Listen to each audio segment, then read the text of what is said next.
We'd like to welcome our guests to Wichita Northwest Grizzlies. We're pleased that you're attending the game tonight at High Stadium. The Grizzlies are led by head coach Steve Martin. The Falcons are led by head coach Dominic Dingle.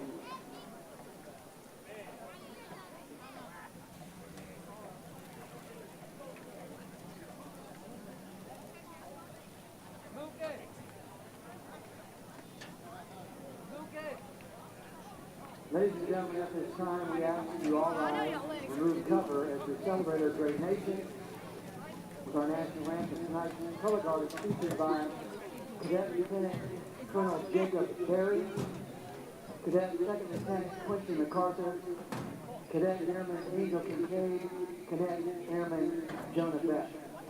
They are led by Major Shelley Harmon and Master Sergeant Eric Yeager, United States Air Force, retired. Tonight, the national anthem will be performed by the Wichita High Falconets under the direction of Mr. Mark Walker.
Ladies and gentlemen, welcome to Wichita Heights with the matchup between the visiting Northwest Grizzlies and your Wichita Heights Falcons. Both teams undefeated coming in here tonight. Last week, Heights had a great come-from-behind victory over Goddard Eisenhower. And then Wichita Northwest, Mitch. Well, actually, Northwest fell for the first time in their that's right. opener Sorry about that. I forgot about that one. Yep. Since 2015, the first time they fell since their opener in 2015 in a tough matchup with Bishop Carroll, where it was really tight, 13-13 at half, a few turnovers that the Golden Eagles were able to take advantage of to get a 10-point lead. and they kind of just cruised back and forth, trading touchdowns for the rest of the game. We had a 2-hour rain delay. I didn't get out until midnight last week. We did have some problems with our live stream, so if you guys missed that, we'll be posting those highlights probably this next week. We only had 3 days of school this last week, so it was kind of difficult to kind of get a lot of that stuff done. But you just saw the Heights Falcons come onto the field. Northwest Grizzlies are getting ready to come on, rushing through their little small tunnel with their cheerleaders, and they got a big cheerleading group over there. Goodness. They do. And I'll tell you what, the 3-day week, that's the longest 3 days. Yeah, because they're still practice on Monday, right? They practice on Monday. There's no holiday when it's during football season. I guarantee you those football players and coaches were out there on Monday and practicing. And then we had in-service on Tuesday, and they still practiced, right after teachers got done. And so these athletes put in a lot of time. I'm sure the band was probably here this week. The cheerleaders were here. The dance teams were all here practicing this week, getting ready for this game. So it should be an exciting one. Now, it's been quite a while since Heights has won this game. I want to say 2016 was the last time that they won, and it was a day game that got canceled from the night before. We came over here and finished it the next day, and at that time, Northwest was beating us. Head coach Terry Harrison was the coach at that time, and we had a come-from-behind victory to beat Northwest, and I think that was the last time. So it's been several years since Heights has beaten Northwest. State championships the last 3 games. They've been in the game, been in it. Lost all 3 games, but man. Yeah, so they lost last season to Mill Valley 49-35. Closer than that score says. The year before, Mill Valley again 40-31. And if I remember right, that game 2 years ago against Mill Valley came down to the last series. It was maybe a 4th and 2, and Northwest couldn't convert, and Mill Valley went ahead and. Captains are going out there. That is number 2, DJ Dingle. Number 3, R.J. Richard. He's the one in the sling hurt, one of their seniors, and I think that's number 9, Jaden Hamilton out there for Heights. What do you got for Northwest? Can you see it? 58. 58, Jacob Lamb, one of the starting offensive linemen. Might be 59, actually. 59. Is it 59? 59, 52, so 4, and 3. Kevin Stallings, Zach Mumford, Darius Diaz, and Jeremiah Moore. It's fitting to see Jeremiah Moore out there. That's kind of that's the man that runs this Northwest offense. And he last week he came out and threw for 141 and ran for 218 and 4 touchdowns. So he is the engine that makes this Northwest Grizzly offense go. So it looks like Northwest has won the toss. They've elected to receive. You'll see a lot of teams deferring to the second half, but they want the ball right now, and they're going to let Heights know. Heights is going to have to stop them on defense in this first series, and we'll see what Northwest has on offense. Head coach for the Heights Falcons, Coach DJ Dingle, in his 3rd year.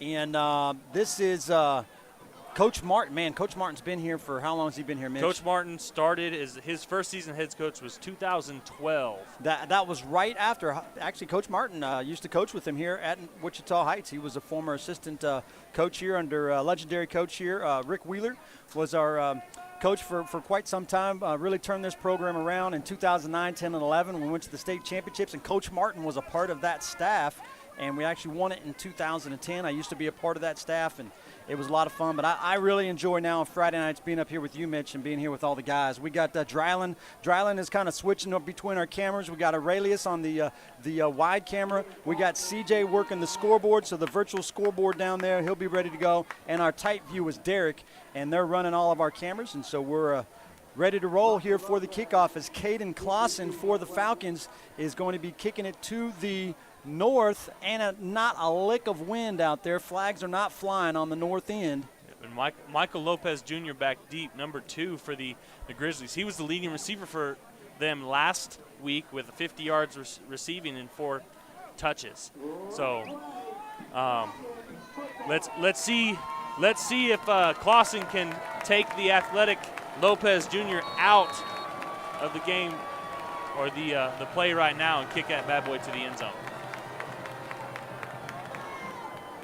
It goes up and high, and it looks like it's going to go into the end zone where it will not get returned. Again, powerful, powerful leg from Clausen. Well, Caden Clausen, he's going to put it, if there's no wind out there, 100%, he's going to kick it in the end zone. He showed his strength last week, really got stronger over this past summer, and he's going to put every kick into the end zone if there's no wind, 100%. And that's a huge weapon, because then you take care of the opposition's the biggest opportunity for them to have an explosive play.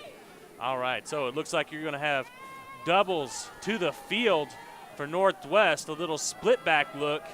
Heights has kind of Jeremiah been in this Moore. odd stack-looking thing with the strong safety to the weak side, and they're going to maybe get a yard or two there. Looks like we have 2 by Moore on the little power read option in the middle. Right there for the tackle for the Falcons, number 30, Isaiah Yehuda, at his linebacker spot. They're going to go quickly. Quick pitch out to number 13, Thompson. And I think only gets about 3 yards. I think that's number 44, Jaden Caldwell right there. Jaden Caldwell, 6'2", 185 senior, man. He's had an awesome job right there, come around the corner and made that tackle really for maybe about another 2 yards. So you're looking at about 3rd and 5 right now, 3rd and 4. Loaded up on the right side for Northwest. Looks like they're just going to run some quarterback power for another 2-yard gain, and you're going to be at 4th and 2 here. Another run by Moore.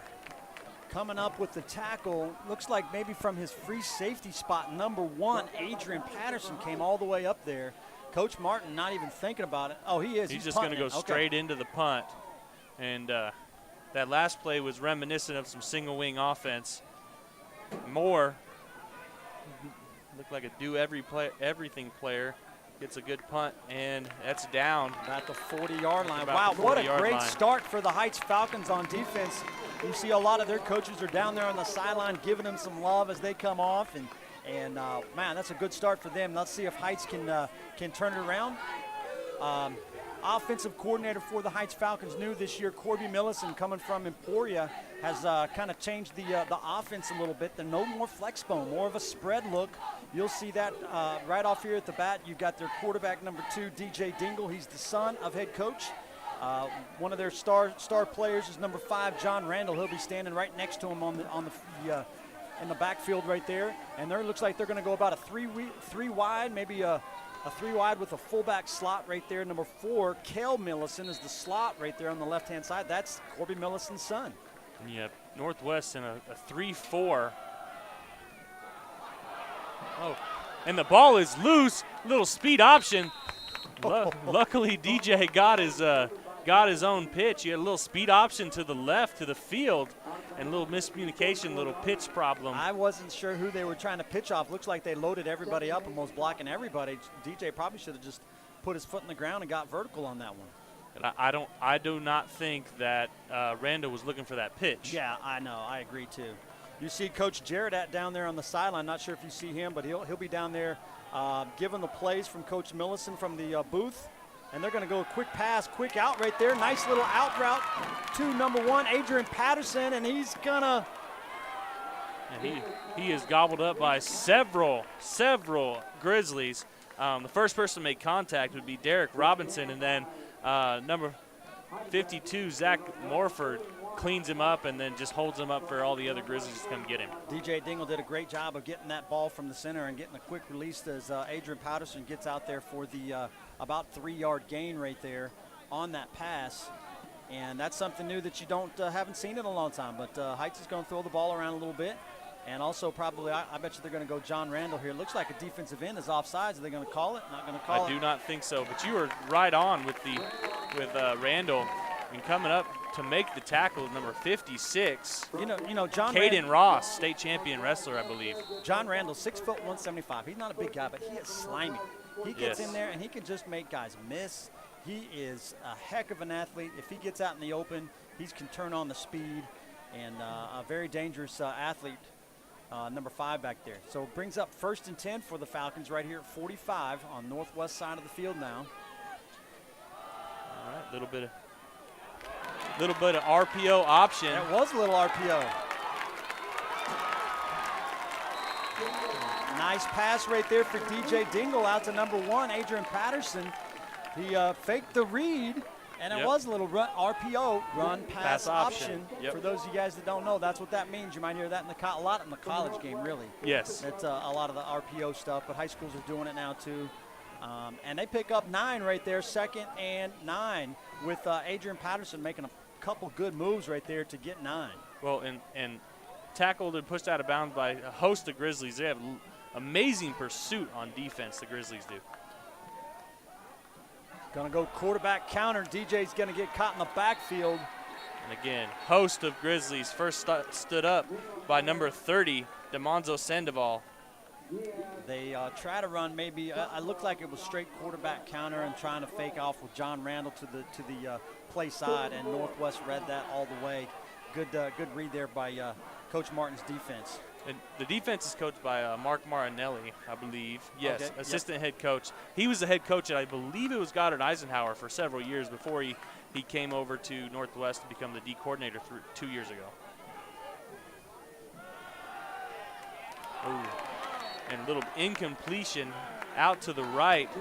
Little incompletion out to the right. You had a Grizzlies hand up causing the pass to fly high, and it looks like they're going to punt it away.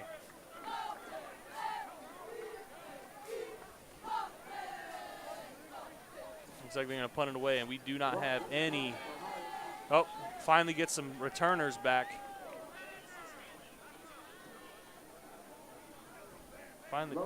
Finally get some returners back for Northwest, and we'll see what happens. They almost blocked that.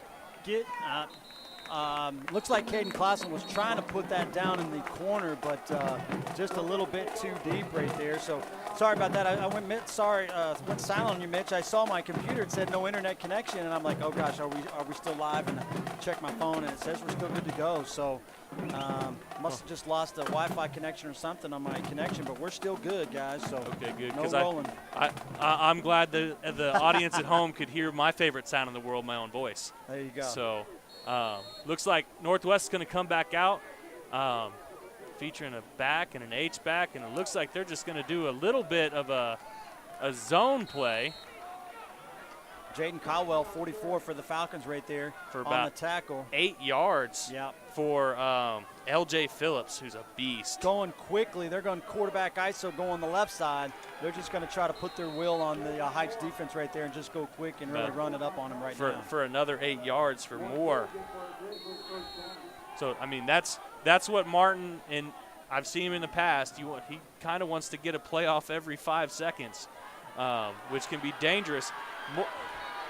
Phillips keeping his feet churning for another 12 yards on that play. Went out about the 49-yard line. Looks like number 24 right there for the Falcons. James Lynn, out of his strong safety spot, was there to push him out of bounds. And the Northwest just running quickly. Looks like we have a little quarterback power play because they pulled both guards. So a little quarterback buck sweep for about 8 yards for more. And Jared Caldwell again on the tackle on that one from his defensive end position. They're going to quickly try to run somebody in, and the Heights is going to have too many people on the field. They didn't do it in time, and Coach Dingle just gets a timeout called, as I believe that was that 25 racing off? I couldn't tell racing off there. I'm not sure. Yeah, and that is what's dangerous about this Northwest offense. They could go, steady pace from a huddle. They're used to that, but they're also used to going, when I coached, I call it NASCAR. Yeah. So get on the ball, get going as fast as you can, make sure your receivers are set, wait 1 second, and then go so you don't get a penalty. I mean, go as fast as you can. Don't let the defense adjust. Don't let them sub, and then you can wear out a defense real quick that way. All right, so there's a great shot right there of the Heights cheerleaders, the Heights Palmies and stuff. You can hear the band playing. So there's the band's out here tonight. Got a great crowd out here tonight, and now we're back to football. Here we go. All right, so coming out of the break, it's 2nd and 2. Northwest with an actual jet sweep to number 2, Lopez, I believe. Lopez Jr. for a gain of about 6. Isaiah Yehuda there on the tackle for the Falcons. Another first down for Northwest. They are quickly moving, barely getting the chain set over there on their sideline before they go again. And a little bit of another read option for a gain of 9 for Jeremiah Moore. Jaden Caldwell on the tackle again, number 44 from his defensive end spot. And again, they have a tight end in the game. Now, and we jumped off. You're going to get an offsides penalty. Yeah. Now, I believe, is that, I'm trying to think, I believe that's John Randall up there on number 5, or is that number 9 up there on the top side? It could be actually number 9's down here on the corner. It's 5, so you have John Randall playing a little defense. Randall playing a little defense. He's kind of playing a stand-up defensive end out there. I'm not sure if he's supposed to be rushing the quarterback or he's just kind of a strong safety. And you have, for a 23-yard touchdown run, L.J. Phillips. Northwest on the board first.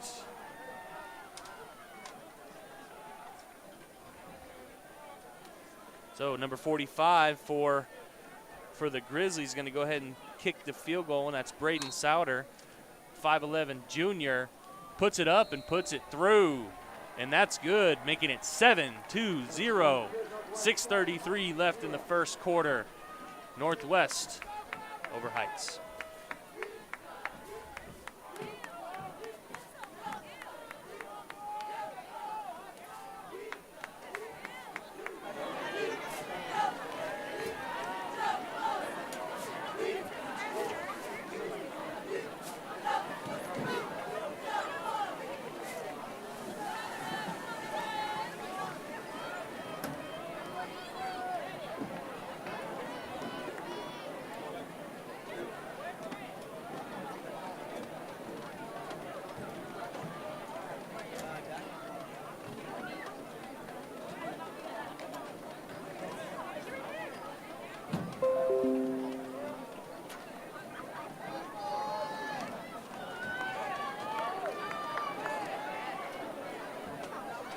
Well, Mitch, you know, I mean, Heights stayed in there for just a little bit, down 7-0, had a great stop that first series, and Heights went down a little bit and just couldn't punch it in and had to punt. And then Northwest, man, they just turned on the, I mean, not speed, Well, they turned on the tempo, exactly. They just turned on the tempo and stepped it up and just marched down the field.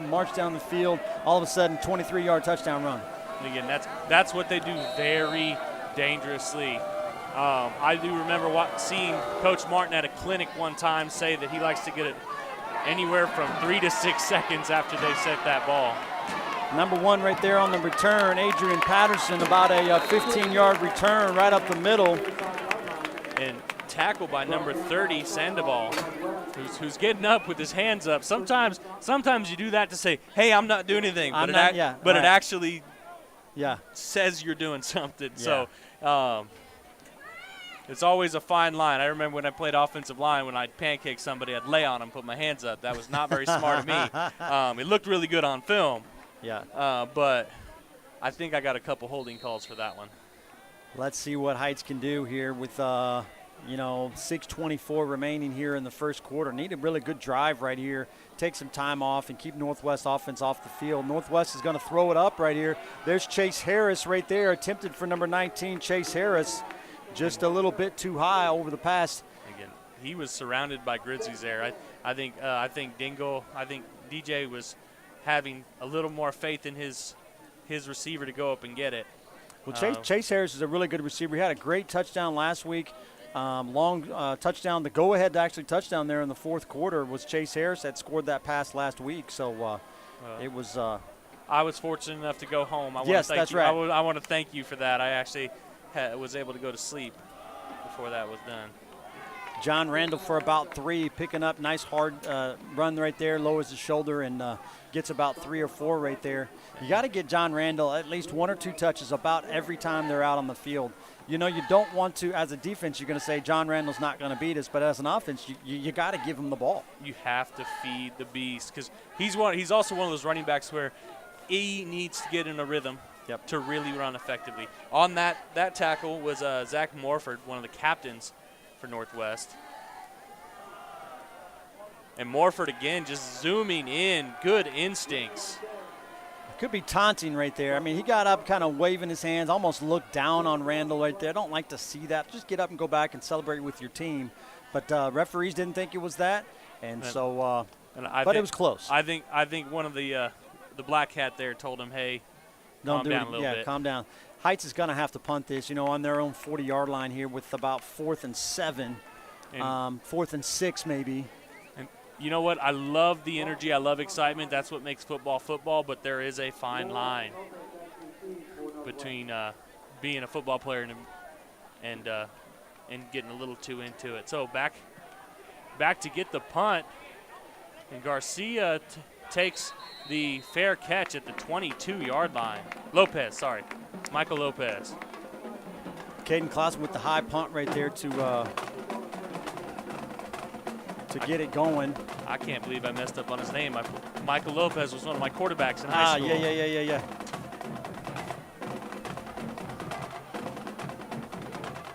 But all right, so we'll see if Northwest comes back with that NASCAR offense. They're coming out with a tight end in the game. They had it last time. Last year, they actually had their starting quarterback come down and play a little tight end. You have the run, and breaking wide open is number 13, Sincere Thompson, all the way down to, looks like the 31-yard line, which is about a 46-yarder. Yeah, about a 45. What do you got? I got 49. 49, there you go. 49. I'm trying to do mental math. And Jeremiah Moore with another carry before they even set the chains goes for about 8 yards. It's even harder to do the mental math when they're up on the ball so quick. I looked up just for a second. I looked down to see something, and I looked back up, and they're already on the ball, going quickly. And another hard run for a 3-yard gain and a first down by L.J. Phillips. Tackle right there was big number 99 in their defensive lineman for the Falcons, Quantavious Galloway. Got to be careful of getting them jumps off sides. Now, Heights, you can see they're in a 3-3, not a lot of D linemen. They just don't have a lot of D lineman guys. All right. And they're just going right up the middle, just a big old hole there. 20-yard run for a touchdown for Thompson, who had the 49-yard run earlier in the drive, finishes the job for another Northwest Grizzly touchdown. That was fast. Yes, that was very fast. They had the 49-yard run, and then a 15-yard run, and then a 9-yard run. And was that 4 plays, I think? I think it was 5 plays because they had a 2-yard run as well. Okay. 3-yard run. So I know after their loss last week, they were a little motivated. Yep. I remember the last time they had lost opening day, they didn't lose again until they played Derby in the semifinals for state that year. They won't have to run into Derby this year. Yeah. Well, that was back when they were 6A. Right, Northwest is 5A this year. Yes. And I believe Heights is 5A as well. They're still 5A this year. Yes. Okay. Yeah, so I don't believe they're going to redo the districts until next year, so I don't know what the alignment's going to be. Right. As those Kansas City schools get bigger, we start to grab more people in 6A. And well, I know. I feel like our enrollment, I feel like we've got a lot of people here. I think it has gone up a little bit. I think we're at like 1,600 students here at Heights. But, again, they don't classify for football every year like they do all the other sports. Football is usually a 2-year cycle when they reset all the schedules and stuff like that, because they always do a home and away and stuff like that. So, like, this is the first year of we had Eisenhower on the schedule. Right. And that's new. I think this year we also have Andover on the schedule, which is later on in the season. So that's a little bit different. Is this going to be year 2 because we lost the regular schedule Possibly. last time? Yeah, I'm not sure. That's a great question. I don't know that. Here's on the return, number 1, Adrian Patterson, trying to get a little bit. He's going to be stopped at about the 24-yard line. By a host of Grizzlies. First person to get there was, again, Sandoval. Because I know North right now is playing Independence, and they were supposed to go there last year. So they skipped out on the trip down to Independence, and they're playing in town today. They weren't allowing us to travel last year. In the City League, they didn't allow anybody to travel. And so we kind of modified, lost the first 2 games of the season, postponed it. Eventually, originally they had the whole season's postponed, and then all of a sudden had a kind of a fight back, and they got everybody back in, and we had somewhat of a modified season last year.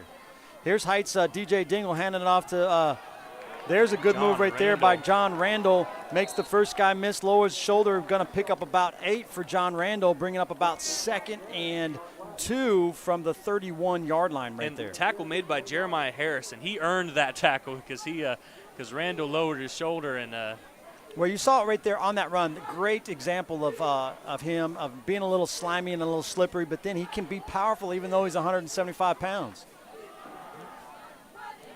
And I don't think he gained anything, just got back to the line of scrimmage. They're going to say the ball was down, no fumble. Might have even lost a half a yard on that one. well, and he was met by Sandoval and Carter in the backfield, and those are two young men I wouldn't want to meet in the backfield because I mean Carter won he was a state championship wrestler last year, I believe. Yeah.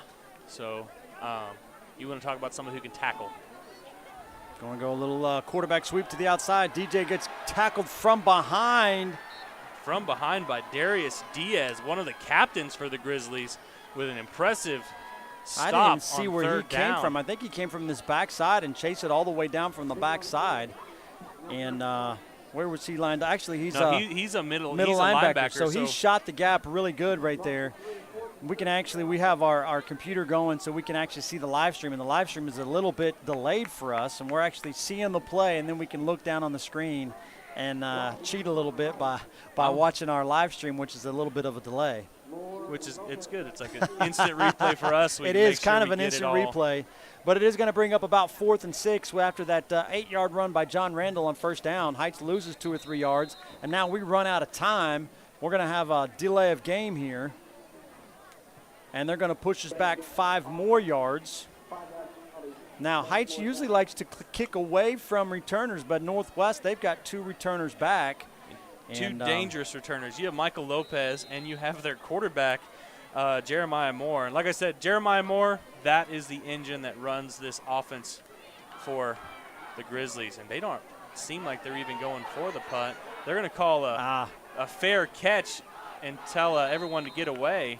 Ball is down to about the 46. So it was a nice high kick, but he's got to really try to get that ball turned over, Caden Clausen does, and let that ball carry, or stop kicking the backspin kick where it stops and bounces back. So Northwest, they're not even huddling up. They just run out on the field and look to Coach Martin out there. They're ready to go. And they're ready to go. They're getting their signals from the sideline, and I think one of the benefits, we talked about maybe some Heights players going both ways. I don't think a Northwest player is going both ways right now. So I've coached on teams like that. I played on teams like that. And it's a huge advantage when you can have your whole offense over and make adjustments and say, all right, this is play 1, 2, and 3. We're going to go fast. And little quarterback double ISO with Moore, and Moore for about 14 yards. Coming up with the tackle right there, corner number 22, Avante Scales, 5'8", 150 sophomore. Number 22 out there from his corner spot. And they're running in an extra D-line. Yeah, they got to get off the field in a hurry. They make it just in time. And just about a 4-yard gain. Just about a 4-yard gain there for Thompson. Another tackle there for 44, Jaden Caldwell. He made a pretty good move there and kind of slipped between a few guys and jumped on the tackle there for a gain of about 2. And Northwest being a little more equitable with the ball today, with L.J. Phillips with what looks like about a 1-yard gain. But let's take a look at what this penalty is going to be. Tackles there was Elijah Tresvant and James Lynn. That's usually holding. At that point right there, they're going to take a look. They're going to say, hey, one of the offensive linemen on the outside zone got his hands on the outside. They're saying illegal block. Illegal block, so low block. Probably trying to cut. As someone maybe or got low, up on top or, and then someone slices underneath possibly. Yep, a high-low. And a lot of those are not on purpose. No. I mean, it's all play action pass. Play action pass to Phillips for a touchdown for a 45-yard score. More to Phillips.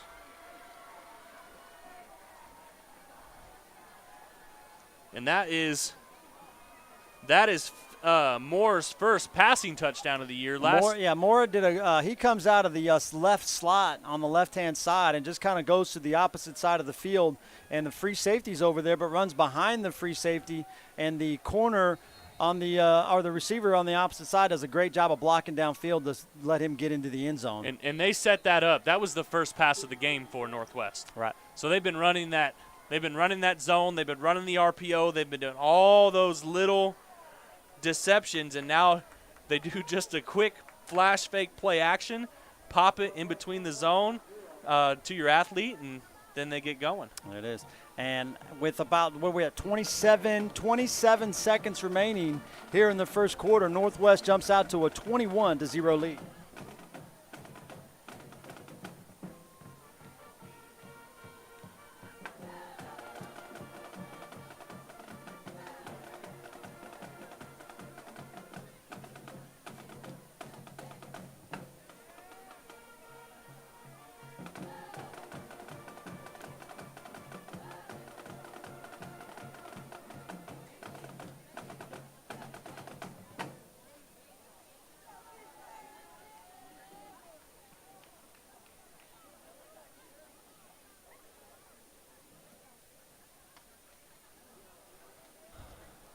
All right, we're back here for a little bit, 21-0 with 27 seconds remaining. And, we were just kind of talking off screen just for a moment there, and Mitch was like, man, this is going a lot faster. That was, I think, maybe the second pass, third pass of the game possibly, but the first pass for Northwest. Yes.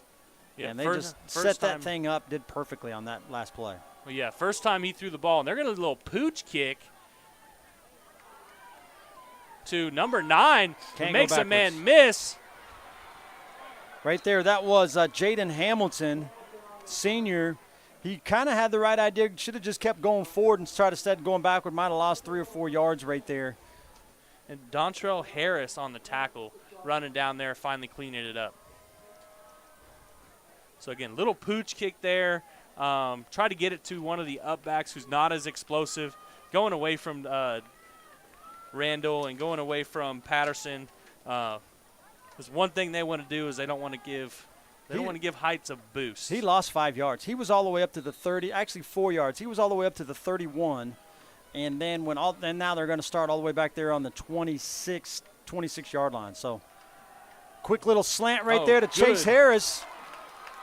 Oh, and ball comes out, but nice 17-yard gain right there. Nice little maybe a slant or a post. Couldn't see. Might have been about a 5 or 6 yard slant right there. And DJ Dingle puts it right on him. And Chase Harris makes a great catch and run and gets Heights a little bit of breathing room here. See if they can't get something going. But I think that's going to be the end of the first quarter. Yeah, and Derek Robinson with the tackle there. Yeah, that was what they did. It was just like what Northwest did. They had the flash fake, which brought the linebackers up, which cleared out the zone between the linebackers and the safety to get your wide receiver open. And that's what it is right there at the end of the first quarter. Northwest 21, Heights 0. We'll be right back.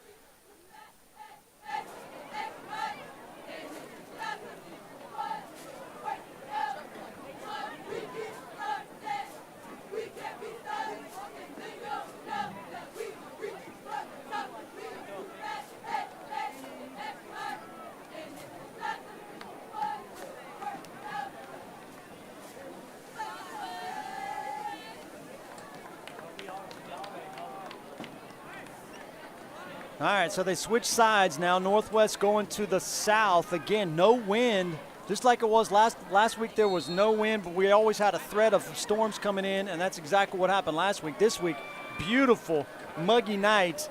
Ooh, there was an A-gap blitz, but brilliantly read by Dingle.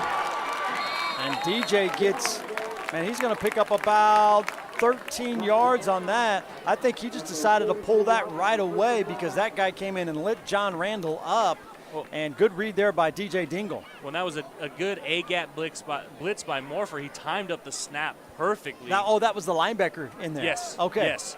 Yep. So he crept by. And that's what it is. Yep. Sure enough. The nose pulled the center over. I think the guard was going for the other one because he was a backside backer in that A-gap. Yep. 19. Chase Harris had a great job of blocking the corner down there to spring Dingle for the first down.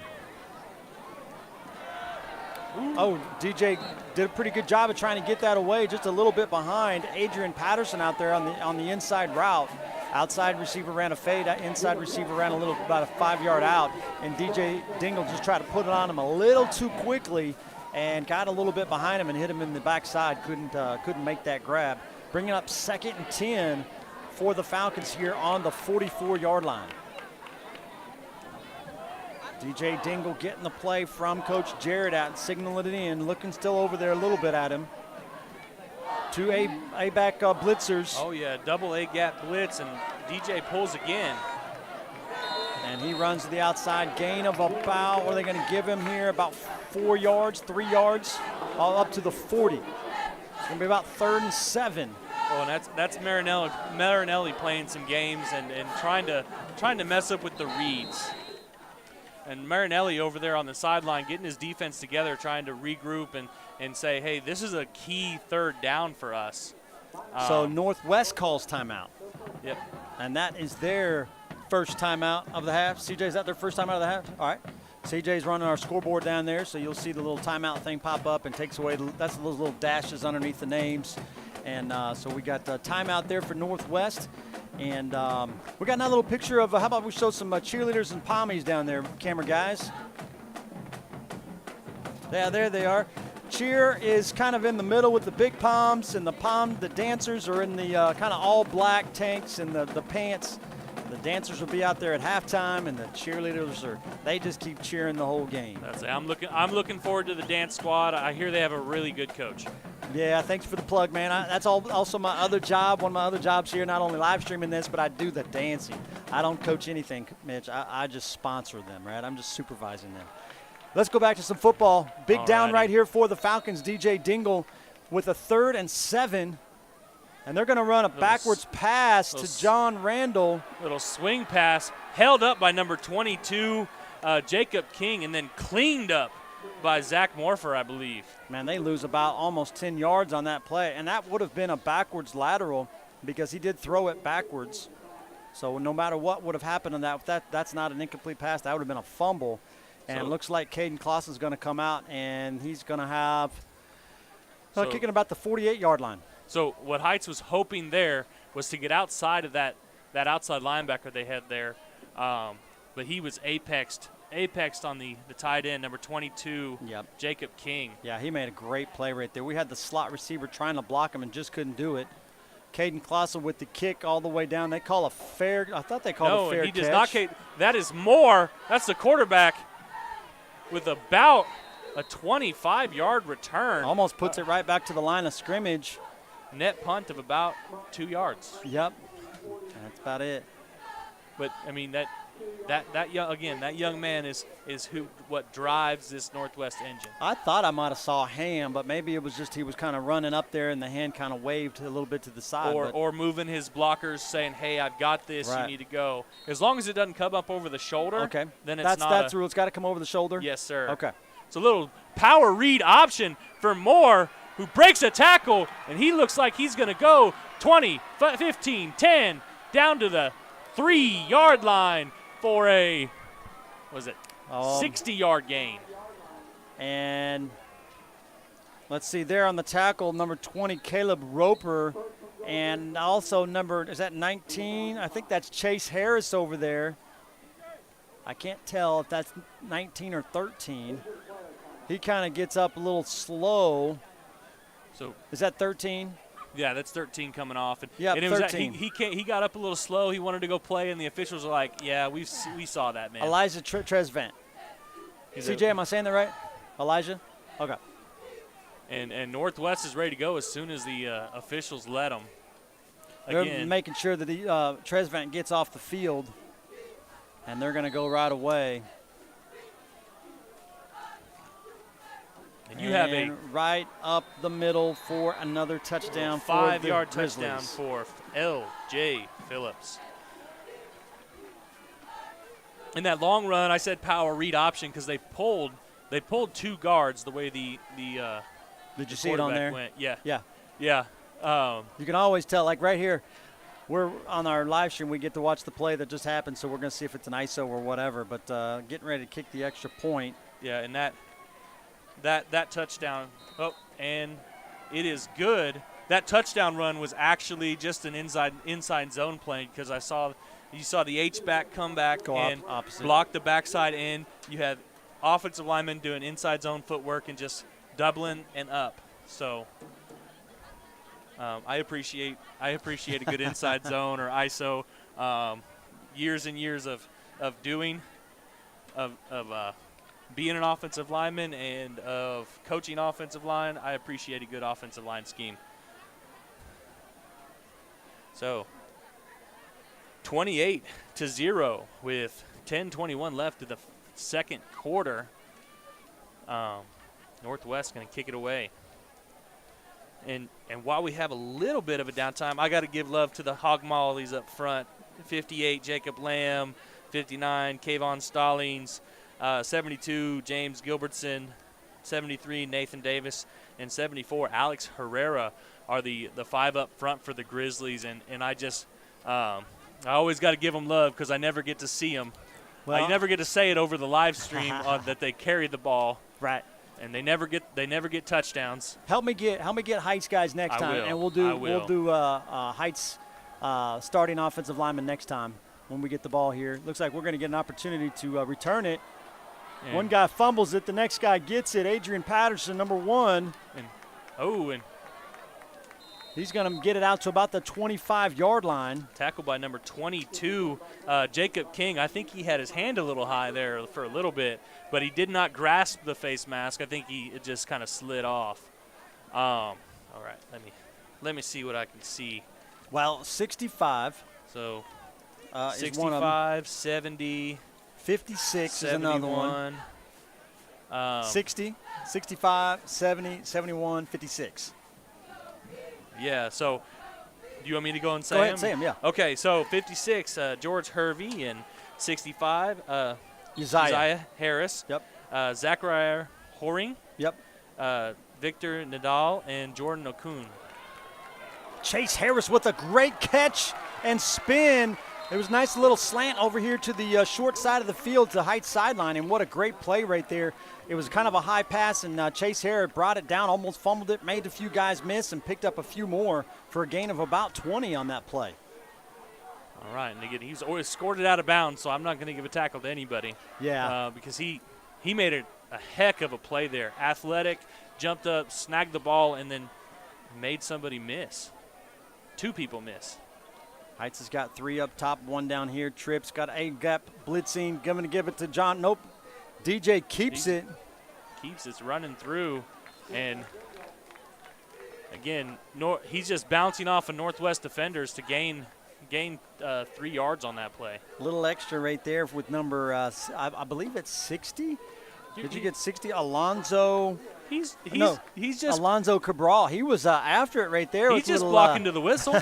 That was a strong safety he was blocking right there. Number 7 for the Grizzlies.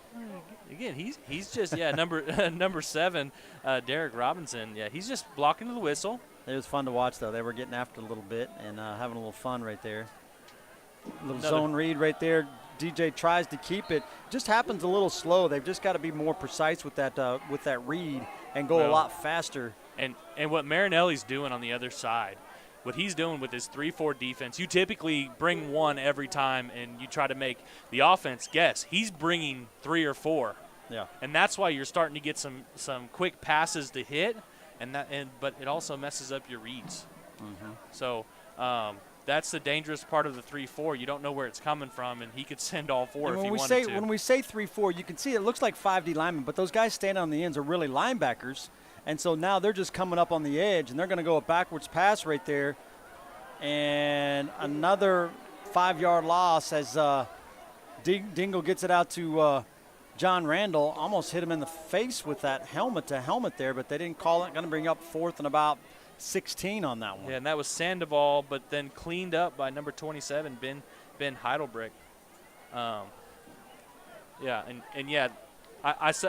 throw out all these football terms, but – yeah, 3 down linemen. You have 4 linebacker types. Yep. And then you typically have a two 2 corners and 2 safeties. If I did my math right. 11. 11. They can only have 11. And now they might try to get on more. Are you than sure? that. I've played Northwest before, and I could swear there's 14 out there sometimes. They're going to let that one bounce and go. Just the way they play. Finally, a little bit of a bounce there for Caden Clausen, getting it out to about the 30 down there. And 29-yard line is where Northwest Grizzlies will start out with on their own hash. Now I have to do the math. 3, 4, 3. That's 7. Yeah, 4. Yeah, Yep. yeah, Yeah, because it's a too high safety look. Exactly. For a 3-4, typically. So Northwest back in there, no huddle. Gonna throw the ball down the field. Looks like Lopez had a step on him, but just a little too far. And that's Moore's second pass for today. Last week against Carroll, he went 12 for 20 with 141 and a pretty costly interception. Oh, did he really? Yes, first play after the half, he gave Carroll a short field off of interception, and they kicked the field goal. That's one of the plays. Little speed option look. Moore keeps it, and he's going to get about 16 yards on that play. Coming up with the tackle was number 24. That's James Lynn right there with the tackle. Kind of got run over just a little bit, but got enough to hang on. And Northwest right back at it, not wasting any time, just like they've done all night. Going to little roll out to the left. Another pass out to what looks like to be Michael Lopez, their leading receiver last week for a gain of 6.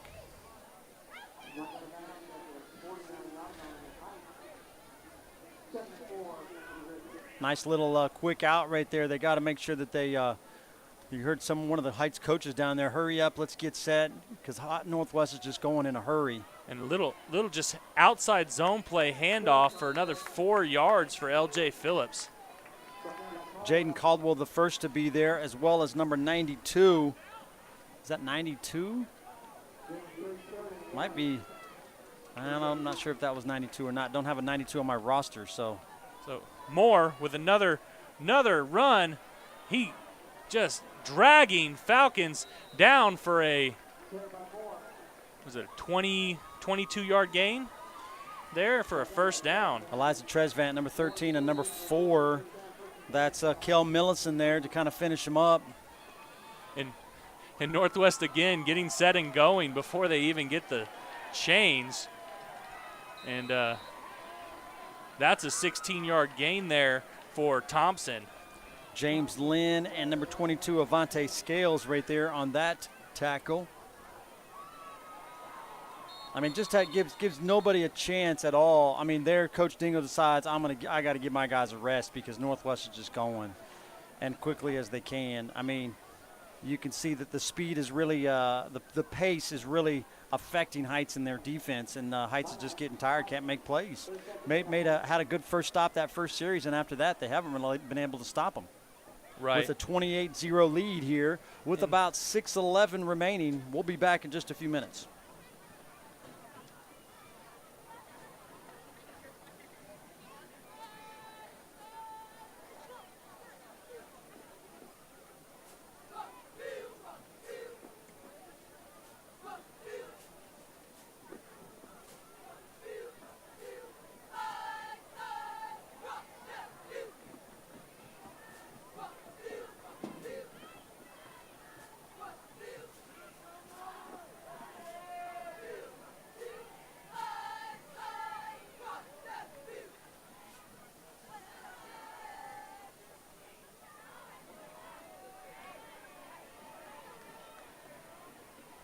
All right, here we go. All right, Northwest back with the ball. Looks like they're going to say first and goal here from the 10. Yeah. Yeah, first and goal from the 10. They set the ball on the 10-yard line. The hurry-up offense is extremely effective. And you're going to just give it to Thompson for a 10-yard touchdown run. And it's just how it's been all day. It's just very effective up front. I'm waiting. I'm waiting to see the blocking scheme. What's the average size on some of those offensive linemen up front for the Grizzlies? Do you have some of that? So you have 6'3", 245. It was just for straight one. zone blocking up Yeah, front. zone. And he just found a seam, really. 6'3", 245. You have 6'2", 285.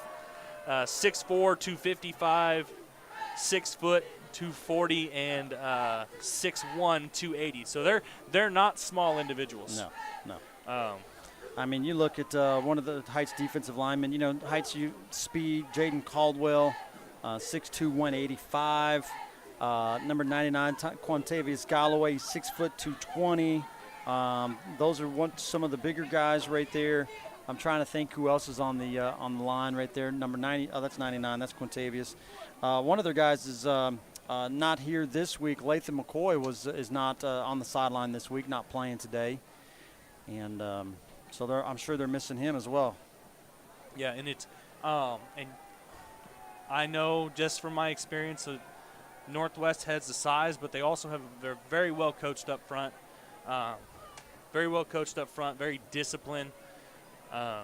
Their offensive line's a point of pride for them, and you can tell. And that's big guys that like to lift the weights, get in the weight room, and love to play O-line. That's what you need. Well, and this is showing that you've seen Northwest have been in the state championship for the past 3 years. They know what it takes. Yes, they do, and they've been state championship last 3 years.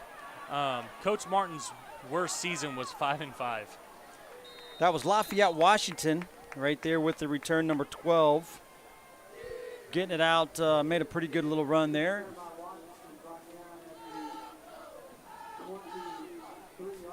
Coach Jarrett out there in the red top, red hat there, talking to the offense right there, getting the play from Coach Millison up here in the box. Coach Millison's right next to us. In the box on the headset, talking to Jared out down there. They're getting the plays. You can see number 1 out there, Adrian Patterson, and number 5, John Randall. They just stay out there because they were just on kick return. And then it looks like 81, that's Jeremiah Yehuda, went out there and kind of told him to play. Dingle turns around and talks to John just a little bit, give him the play. 3-by-1, 3 up top, 1 down here. Going to be a bunch of blitzers. DJ is going to have a little scramble room, little run pass option, makes the nice run, and going to get Adrian Patterson down there on the sideline. And that's the benefit of the RPO. Almost about a 28-yard reception there. I thought he was going to take off and run, and next thing I know, he hits Adrian Patterson out there in the flat. Yeah, and that's what makes it so dangerous. So the reason Patterson got open is that corner came in thinking the same thing you did, and he just got it out to his athlete, so his athletic wide receiver, so he doesn't have to take a hit and he can play another game. Live to play another play. Blah. See if Heights gets it to a 3-by-1. Got a backer blitzing right up the middle, and they're going to run the run pass option again, and they're just going to run it to the opposite side right there with a no gain, maybe a loss of 1 to Chase Harris. Well, and Northwest is playing it well. They're pressing the outside receiver. They're pressing the outside receiver, and they're bringing their safeties down. That's why you've seen some of the bigger stuff hit when they actually threw it down the field. I will say, watch Coach Millison do a little pump and go here soon. Watch him do a little pump and go. The little speed option to Dingle. Dingle with a good 11-yard gain for first down. Nice little play right there by Dingle. He had option to pitch it to John Randall and split the defender and put the left foot in the ground and got vertical and made it down to the 40 right there. I love the speed option. I'm trying to figure out who they're reading. Well, typically on a speed option, you do an outside backer. An outside backer. It looks like that's what they're doing. And the outside backer kind of goes to the back. Went with the back, yeah. Yep. Typically, you do the first person outside the line of scrimmage. And Northwest did a great job right there. Almost had a cover 2 look where the corner stayed in the flat and the safety went over to the top and covered the Chase Harris down the field. And they chose right on that one for a gain of 1 on the quick out by the inside receiver. And that was a linebacker making that play. That was number 52, Zach Morford, running him down. So, again, Coach Marinelli showing several different looks. No blitzers here, but they do a little bit of stunting. DJ breaks away. He's gonna cut it back. Thought we might have run out of bounds. He cuts it back for a few more yards. He showed a little bit of that City League hurdle champion. About 25-yard gain for that one. Gonna put the ball on about the 8-yard line here. Heights is gonna have to. We still got plenty of time. 3:40 remaining here in the first half. And Heights has a good shot right here to put some points on the board. Hopefully, they really need a touchdown to get back in this one a little bit, give them some spirits going into half. And they're just going to give it to John Randall. John Randall's going to get into score. the end zone. Again, get that young man going downhill. 13-yard touchdown run by John Randall right there. And Heights gets up on the board for the first time tonight, 35-6. Yeah, get that young man running downhill, and he's hard to stop no matter who you're playing. Caden Clausen coming on here to kick it with the holder, Adrian Patterson. Had a little bit of miscues on the snaps last week. Not sure if they made any adjustments to that. Looks like actually number 4, Kel Millison. I think he's the same snapper from last week. He's back there again. See how it goes this time, and now they're going to get a Well, you're going to get a penalty. false start on Heights. You're going to false start. Somebody may have twitched or the snapper may have double clutched the ball. 70. Okay. 70. So that was an offensive line. I didn't see anything, but that's almost like the right tight end over here. Yep. On this side, not the slot. The slot would be on the right side, number 44, Jaden Caldwell, and that's number 70. And and again that right there, and I've played this formation. It's hard because you're way over there, so you're trying to see the ball, and that is blocked. Yeah, they just come right up the middle. I mean, like we didn't even have anybody there, and they just went right up the middle and blocked it. And extra point, no good. So with 3:19 remaining here in the first half, Heights down 35-6 to Northwest.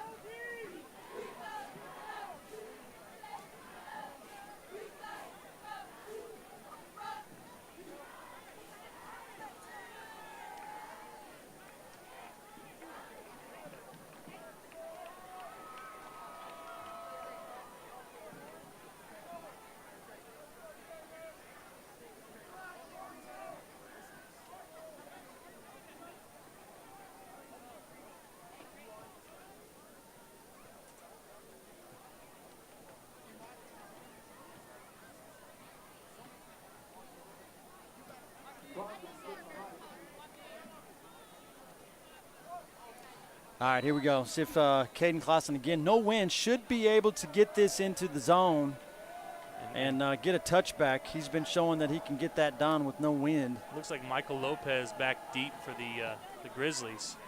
And is he going to get a chance? He's going to get a chance. Got about the 6-yard line. And dangerous Michael Lopez finds a seam up to the 43-yard line. They're going to give him 42. Sorry, 42-yard line, and it gives the 37-yard line. That gives the Grizzlies a little opportunity here with 3:19 remaining. It gives or them a little. Where are we at now? It gives 3:11. It gives them a 63-yard field to go with 3:11, and they can do it. A couple runs, maybe a play action pass. I could see a play action pass right here. Could you see a little trick play? I mean, this is a great opportunity to run a little trick play, maybe a little jet sweep right here. Looks like they're going to show that. Oh. And they get a little false start right there. Offensive lineman number 59, patting himself. My bad. My fault, fellas. 59, Kayvon Stallings, yeah. So now I think they're going to go a little more conservative. With first and 15 is a lot different than first and 10. Just give it to one of those backs, and they can probably get about at least 5 or 6 of that back for sure. If not, have a chance to get back more. And yeah, they're going to do a little lead option. And Moore takes it for a gain of, it looks like about 10 there. And Avante Scales with the tackle over there on the far sideline, pushing him out of bounds, number 22. And they get about, like I said, they got about 10 of that back. Brings up about 2nd and 4, it looks like. All All right, back on the ball, and he's going to give it to Phillips, who's going to go straight down the pipe. And that's not Phillips. That is Thompson straight down the pipe to the 20-yard line, and then there's going to be a penalty. I think maybe a face mask possibly. I'm not sure. Number 5 right there, that was John Randall on the tackle, and a couple other guys. That's about a 40-yard gain before the penalty. Let's see what they have here. For Thompson.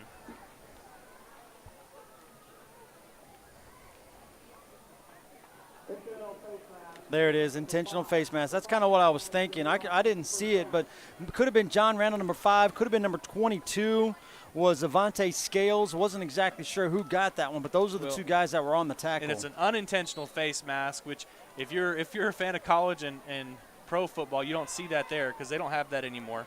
But high school still does. Moore scrambling, but ball is loose. They say he threw it forward, but was there a receiver in the area? Is there – I mean, there was a receiver in the area? Can you throw it to nobody? Yeah, they're talking about it because it also did not pass the line of scrimmage. And again, there's so many different rules between college and high school and the pros, and what do we see on TV? They're going to throw the flag. It'll be intentional grounding, so loss of down and loss of. It'll be spot foul, loss of down, I believe. We got a close-up shot of the official guys.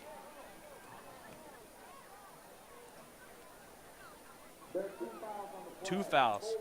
Number 22, intentional grounding.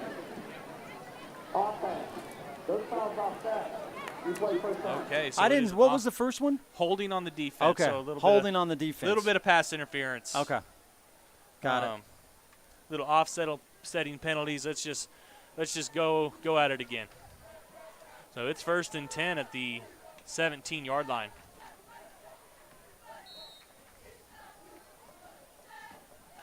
Oh, mishandles the snap, but Moore jumps on it, but he'll lose about 7 yards there.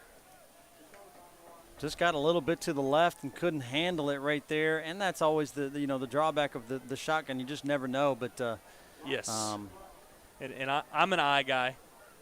Getting under center is always, I think, I like getting under center. I've just done it for a long time. When I was coaching, and the offense that we ran was always under center. You never had to worry about those types of things, but I guess you had a fumble snap. I guess it's kind of the same thing. It happens. Little speed option. Gets back to the original line of scrimmage. And that's Thompson for about a 7-yard gain. Tackle there by number 4, Cale Millison. In there, linebacker. Like I said, I'm an eye guy, and I coached for several years in the single wing. I like that too. Northwest looking like someone might have jumped on the backside. They were, but nobody jumped, didn't go across the line of scrimmage. Little play action pass. Yep. He's got Phillips out in the slot, who's going to break some tackles and go for the score for 18-yard touchdown. Northwest, and there is a penalty on the field, so we'll see if this holds up. Man, he just split John Randall and Jaden Hamilton right there at about the 3-yard line to get in, and I don't think it'll hang up. Yeah, I don't think it'll hold up because Moore and the offensive line are still on the field. So it's coming back. Yep. So Moore and the offensive line, Northwest offense is still on the field. They're expecting to get it pushed back. Blocking the illegal block. Holding. 58 offense. And Mr. Lamb got a little too much jersey. And when I say a little too much jersey, I mean he got caught with a little too much separation. 1:16 remaining here. Which brings up. You can grab the jersey. It just needs to be inside and close to your body. Yeah. There's a lot of holding that happens. It just does the official catch it. That's what football is. Yep. Well, as long as it's on the frame, you're fine. So it's going to be, it looks like a screen. Oh, and almost. Went right through the hands of James Lynn. And he actually, something happened to his hand. He runs all the way over here. I don't know what he's doing, but he's all the way down and holding his hand. I don't know if he dislocated it, broke his hand, whatever it is. So they had a little tunnel screen there, and Northwest held. Trainer, I think he maybe popped his a finger out of socket or something. He is running over there. The trainer's trying to calm him down. I don't know if we have any of that on screen, but man, that's funny. Oh, well, that happens. I'll tell you what. There's and he about had a pick six, man. He missed it. He did. I'll tell you what. I'm popping my fingers right now without touching them just because I popped them out of place playing so many times. Well, I don't know if that was a wrist or a finger. The trainer's still looking at it down there. Well, anyway, if it's going to be bring up, 4th and 20 here? Northwest is going for it. I don't They're think going to do a little roll, a little flood concept. Nobody's going deep, though. And a little, 8-yard pass. A little 8-yard pass, maybe to just run the clock out a little bit to Bell. Well, two ways to look at it. You try something that you're up 35-6. You try something that you don't do a lot, little rollout. And way I look at it, I probably would have punted and let my punter try to nail it down inside the 5 or so with just this little bit of time left in the half to see if Heights could go possibly 90 or so yards. I mean, they've got to go, where are we at? 24, 25, so we're going to have to go about 76 yards. Yeah, so – but what I saw is they ran a little flood concept, but they had both their receivers to the flood side do about 8-yard curls. Typically you want 3 levels on that, but you only had 2 and nobody deep. So it looks like we got a little bit of miscommunication up front. And DJ overthrows his receiver. He overthrows that about 40 yards down the field, running to his left side. A pretty good little arm on DJ right there. Just missed Chase Harris. Well, I don't think there was any route right there. He was looking to the right the whole time, and then all of a sudden escaped left and really didn't have anybody come back to him as he's rolling out to the left-hand side. Is he right-handed or left-handed? He's a righty. Yeah, because that's a tough throw to make. Yeah, you can see the throw right here. Bam, he throws it about 40 yards there. Yeah, and that, again, he's throwing across his body. You see college quarterbacks who can't make that throw. They got 7 seconds to get this snap off, and they're still kind of looking around. 4, 3, 2, 1. Are they going to get it off? Barely get it off. Little. Oh, that play didn't look very good right there. Almost like a little triple option. Little triple option as they come in, tried to do the zone read there to John, and Dingle kept it, and then almost had to try to pitch it. And Northwest is going to call a timeout to see if they can maybe get the ball back one more time. That is their second timeout, so they still have one more. And that brings up 3rd down. So you think that Coach Martin right here is at least going to stop him on this, call another timeout, and try to get at least maybe one or two plays to get it in the zone here before the first half. You're right. Yeah, and that's exactly why he called the timeout there. He's going to try to get a stop here, and probably run either a gadget play or see how far Moore can throw the ball if they get the ball back. And see, as a coach on Northwest or on Heights here, you've got to if I go for it, if it's incomplete, they have another timeout, or I run it, make them use their last timeout to stop it, then they don't have any timeouts on the offensive side of the ball. So 2 ways to look at it, 2 ways to think here for Coach Dingle and Coach Martin on what they might do here coming up after this play. Yeah, if you have 37 seconds, average play, if they stop it right away, you're going to sit with about 30 seconds left. Punting the ball, maybe Clausen can put it up in the air for about 12-second hang time, and maybe we don't even have to worry about that.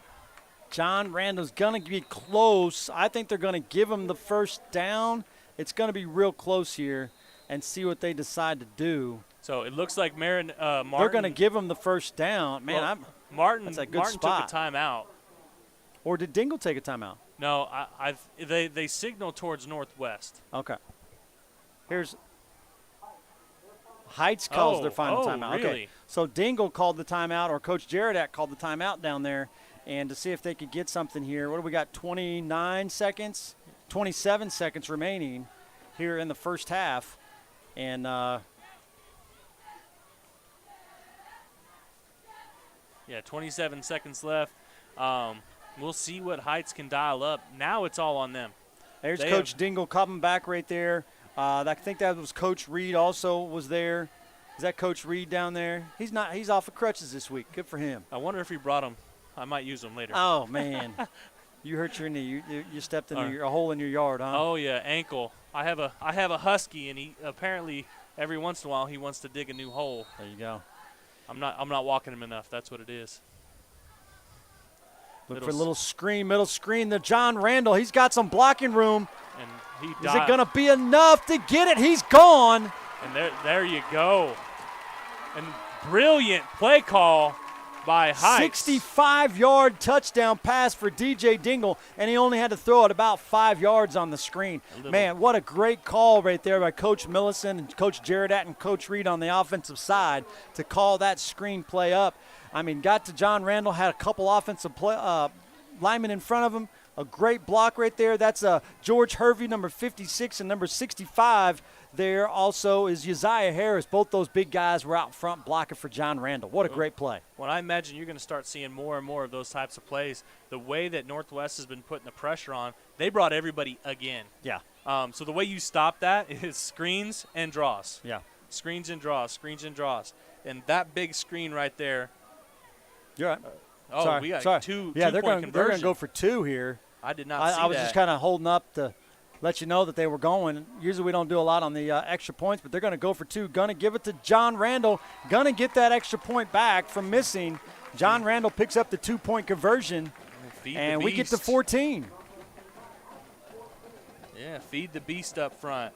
Just a little over an hour, about hour 7 minutes there in the first half. Probably got maybe one or two plays here. Heights will kick this one off, and Northwest will probably have maybe probably two plays. Depends on how they play it, or maybe they might just take a knee, depending on if this ball goes all the way to the end zone. Right, and it all depends on where Clausen puts it. Because if he pooches it like he's done before, or if the last time he was kicking off this direction, it did not go right, to the he end made zone. it to about the 5-yard line, didn't kick in the end zone. And put it in Lopez's hands, who got it up to the 37-yard line. And I don't see him kneeing the ball if they're up to the 37. I think they're going to go for it.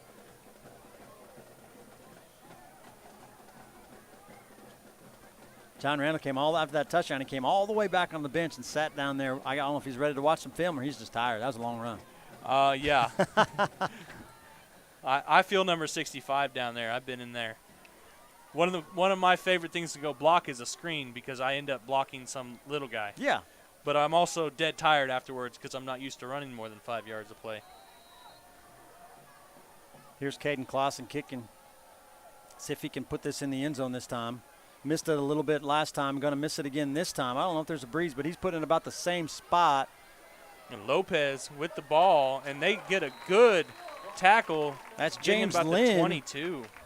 James Lynn was the one that almost made that interception last time. He came off and had a dislocated finger or wrist or something, but he was right back in there and making that play. We'll see what Coach Martin does here. If he's going to take a knee, he's going to take a play. I don't see Coach Martin taking a knee here. I look for him to get a couple plays, maybe go deep, maybe a little gadget play, a little hook and ladder maybe. Let's say you know him and I know him, and we usually know he's not going to take a knee. Okay, we're just going to do a lead sweep with that's a 15-yard gain. 15-yard for Phillips, LJ Phillips. Ball goes out of bounds, so the clock stops. So I don't know how accurate this is. I got 1.4 second remaining here. I went out to dinner last night with someone who told me that LJ Phillips' distant cousin is Larry Johnson from the Chiefs. Really? Yeah. Okay.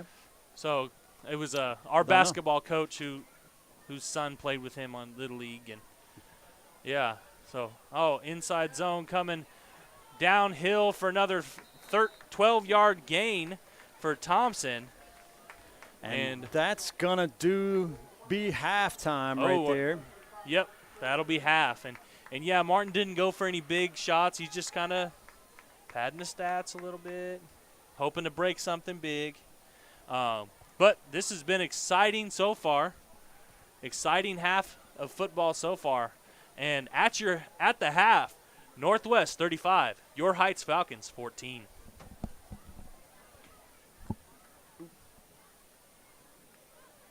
We got the Heights Pommies coming up here for a little dance, but because of copyright violation, we do have to turn the music off because there is music copyright violation. You get to see them dance, but sorry, you won't be able to get to hear the music.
where they received the career honorary 2 years ago. The band will also be performing at Bandorama in South High School Stadium on October 25th and Florida Police Parking Festival in Andover on October 27th. We'd like to follow the band on social media and we have the Facebook at Wichita High Instrumental Music. The band will be performing a night show this year on October 8th in conjunction with a brand new high climbing weekend. Then we'll be marching the show in the dark. After the meeting goes, please stay on to march our show with Road 6 in the dark. The instrumental program will also be hosted with the Symphony Orchestra in conjunction with Alumni Weekend on Sunday after the 10th at 2 p.m. in the High School Auditorium. Please tell us what to purchase on WichitaHighSymphony.org or by phone. Welcome back, our Falcons.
Well, Mitch, what do you think about the second half here? Looks like we're getting ready to roll. Heights coming in, down 35-14 at half, and you know, it's just been kind of hit and miss. Heights has had some opportunities. Northwest has just been pounding it the whole game and up 35-14.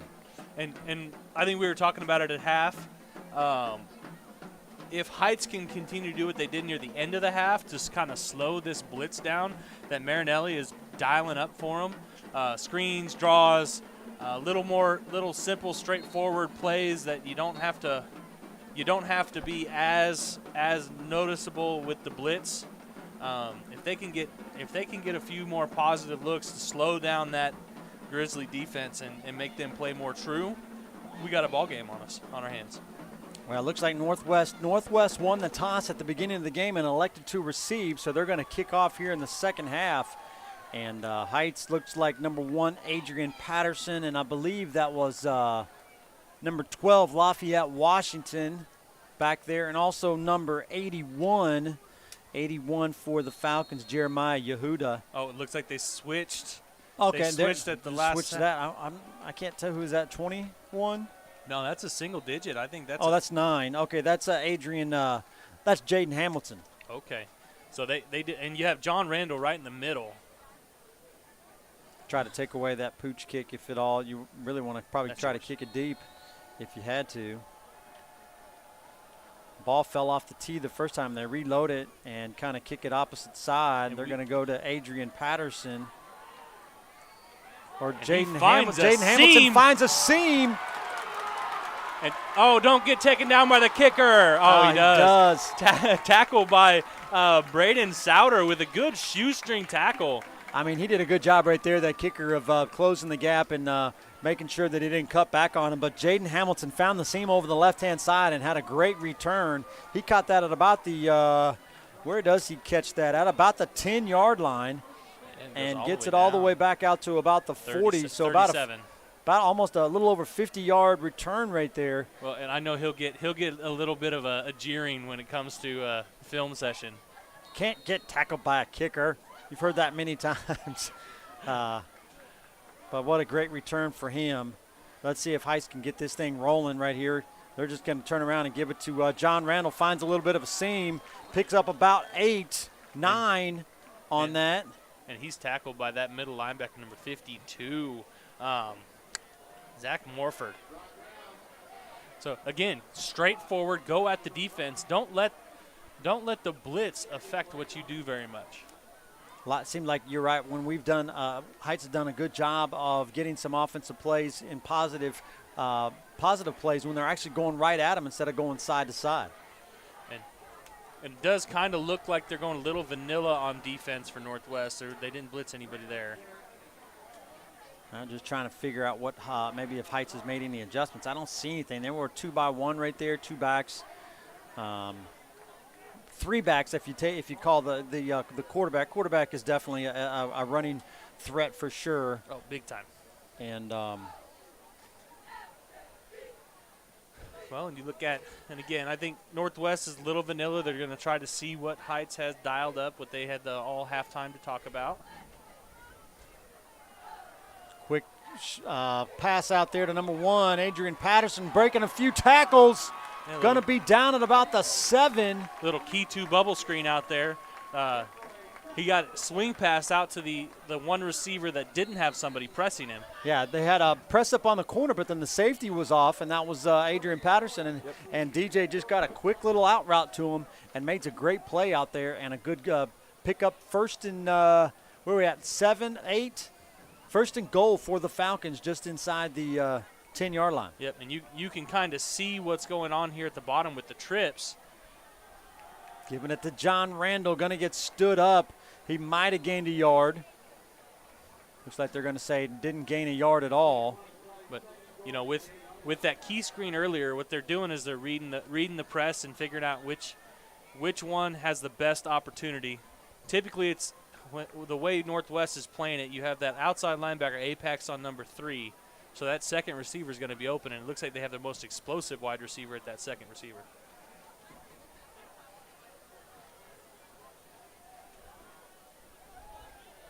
Oh, little slant. That's a touchdown. And they got it. Who is that? Number 81. Number 81 right there on the – that is Jeremiah Yehuda with that play right there. Nice catch right there and a nice pass there by DJ Dingle.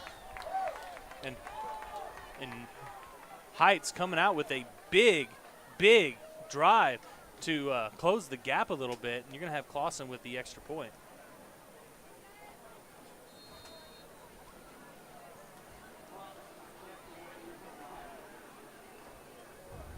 And there is a little bit of a wind. There is a little bit of breeze now. You see the it is the flag blowing a little bit. Oh, and they just got right through and blow up Caden Clausen and the holder. I don't know if they. Well, and I'm thinking is that it offsides? They called it dead, so it had to have been either an offsides or a false start. So it's a false start, and that was more costly than the 5-yard penalty, definitely, because Clausen took a hit, and so did Patterson. Patterson? Yeah, Adrian Patterson, the one who made that long touchdown pass, or not the touchdown pass, the long pass right there, and try it again. But, man, they've just been getting blown up right up the middle. You can see those offensive linemen are just standing tall. And they've got to get lower. They're just coming right up the middle, running over, I want to say 60. Well, and that's always a tough thing, because Alonzo. what they're gonna do is they're gonna try to get separation between the two guards. They cannot touch the snapper. Right. So what they do is they have the two noses on top of the snappers angled out to where all they'll do is explode into those guards to get that gap. Sorry, bud. Explode into those guards to get that gap, and then that's where the pressure's coming. You pry open a hole and let your backers come through. That's PAT block for you.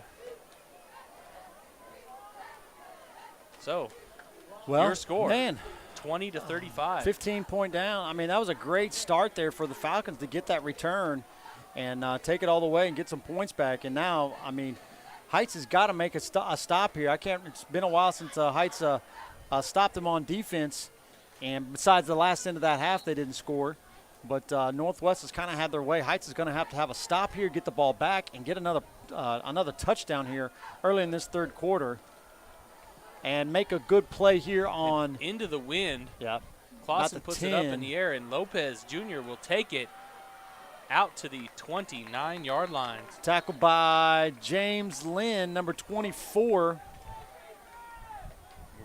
Getting a little chippy. Now now the wind's really picking up. Feels good. I actually feel it in here now. I feel it now. It's kind of coming through a little bit. First half, this was a sauna. Man, it was hot.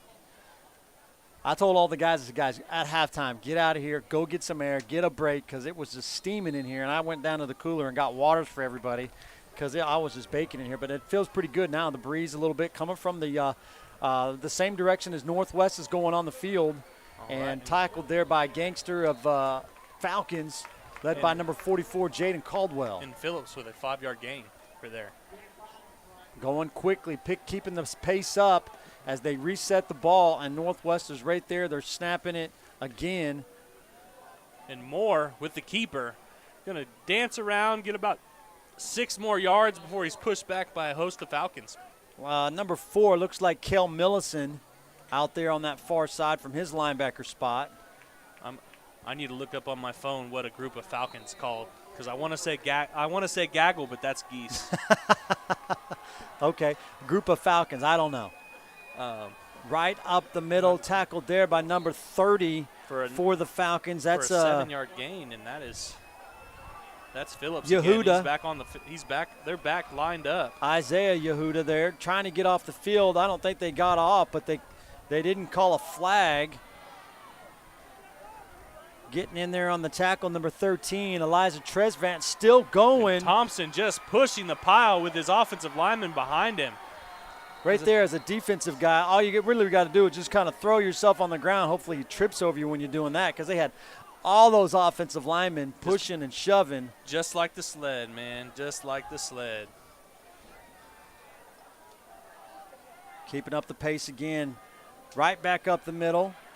Dragging a defender. To Phillips for another 9-yard gain.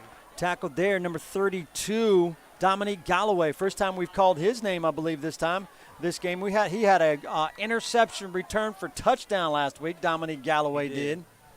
All right, and Moore gets stopped in the backfield for a 2-yard loss. Man, that was Quantavious Galloway, and the big number 99 went through there and got tackle for loss. And coming up limping a little bit, quarterback Moore. Moore, who did that all game last week. So he played the second half with a significant limp, but still ran for 240 yards, I believe. 213 yards. And right up the middle, Northwest comes right back and scores after giving up that opening touchdown. Thompson with a 23-yard gain for a touchdown. So I have a noun of collective Falcons. You can do a bizarre, an eerie, a ringing, a stooping, or a tower. Don't use tower. A tower of Falcons. That's a group of. I like that though. Don't use tower. That's a North High thing. Come on, That's man. true. North High and the tower. I got you. You could bizarre, eerie, ringing. None of those make sense. Stooping up. Stooping up, I guess. Huh. That's Webster Dictionary. Yes. I don't know. It's Google. Okay, there you go. That's how I do Probably most of my math Wikipedia. too. And the extra point is up and good for Northwest. Your score is 42-20 with 7:07 left in the third quarter.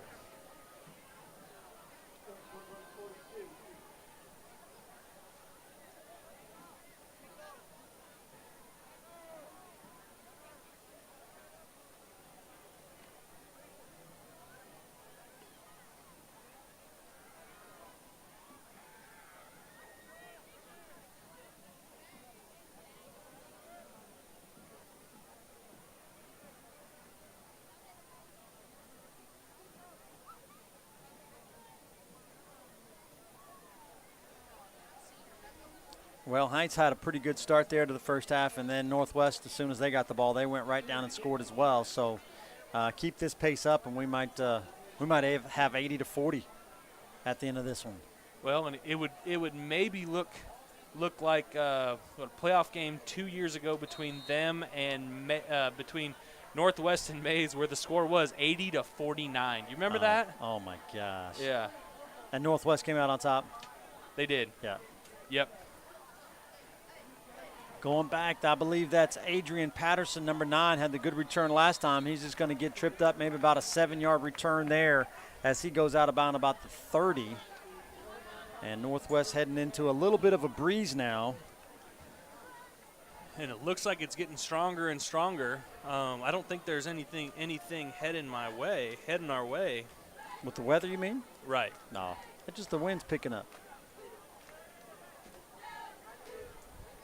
After trying to run in the rain and actually decided I'm going to walk and let my helmet of hair get super wet. Oh, you talking about last week? Last week. Oh, man. We tried to stay up here last week to try to get out of the storm, and finally was like, I think we better go inside. Yep. And then we got soaked going in there. Oh, Here we go, 3-by-1, 3-by-3 to the field. Looks like they're going to run a little speed option. They're going to give it to John Randall, and just a good defensive play there by number 22 as he sheds the block and makes the tackle. Who's 22? Yeah, number 2 is Jacob King, and yeah, 22. Was that 22? I think that was.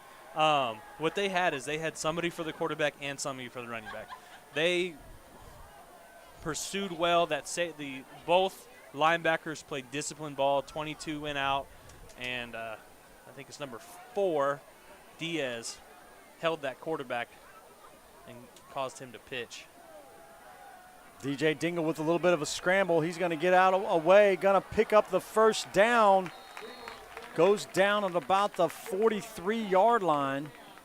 Gets up. That's a good thing. I thought he might have come down hard on that left shoulder right there, but he gets up and walks back to the huddle. He's good to go. Good little scramble there as he tried to take a look to the left side. Just nobody there, and made a pretty good little play to get out and get some open field. All right. Brings up 1st and 10 for the Falcons. Got Corby Millison there back with them. DJ's going to drop back, going to go up over the top. Nice pass right there to Chase Harris. Chase Harris with the touchdown. And what are we, about 52 yards, 57-yard touchdown pass from DJ Dingle to Chase Harris. Yep, and the corner, or the DB, Ben Heidelbrecht, he fell down. I mean, bad luck. So, yeah, Heidelbrecht, who's trying to go step for step with this speedy wide receiver, and he just falls down. Yep. And I don't know if he was trying to plead with the ref, saying he pushed off. I don't think he pushed off. I think he got caught by the turf monster. I will say I've gotten caught by the turf monster before myself. Oh, they're going to go a little swinging gate here. Were they going to try something? A little swinging gate? No, they're just going to run a regular offensive play. Go for 2. Okay. Yeah, I mean, you want to get it. You want to get back to even.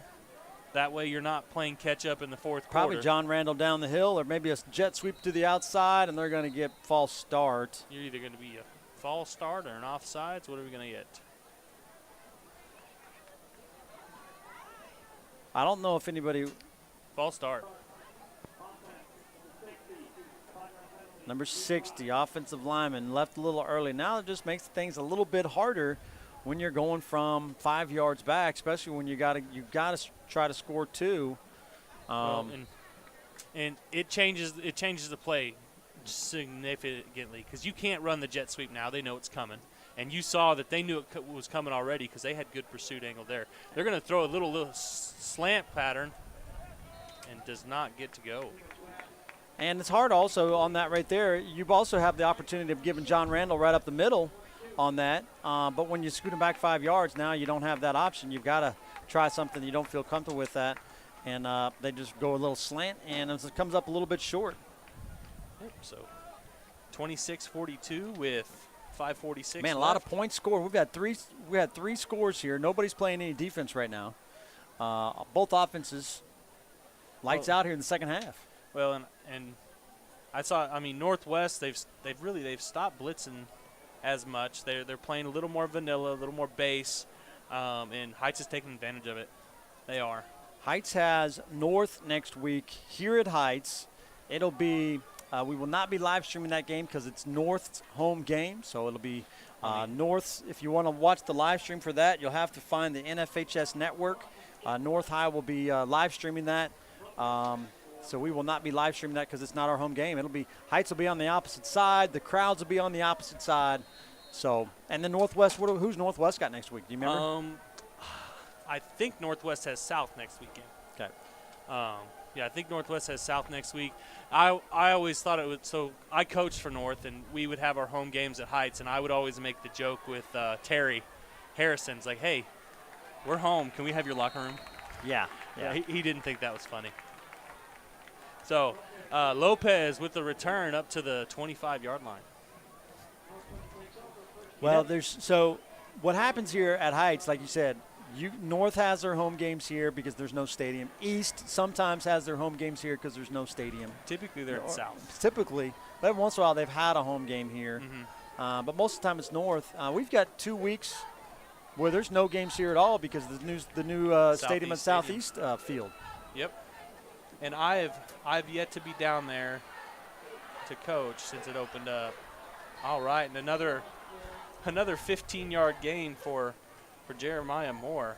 But it is tackled for number 13 right there, Eliza Tresvant. And it looks like you have John Randall, but I think that's a cramp. That's what it looks like. Hopefully that's just a cramp. You don't like to see that, especially for him. Well, and he's playing both ways. Yeah. It's tough to play both ways, especially on a night like tonight where, yes, the wind's blowing now. It was hot and humid earlier. And down on that field, you don't feel the wind as much. We got 2 guys down. Can we get close up on both those guys? Who are they? Can we tell? So I know that one was Randall. 3. 3? No, 13. 13. That was the one who made the tackle right there. That was Tresvant is 13. Yeah, and he's also cramping. And Randall.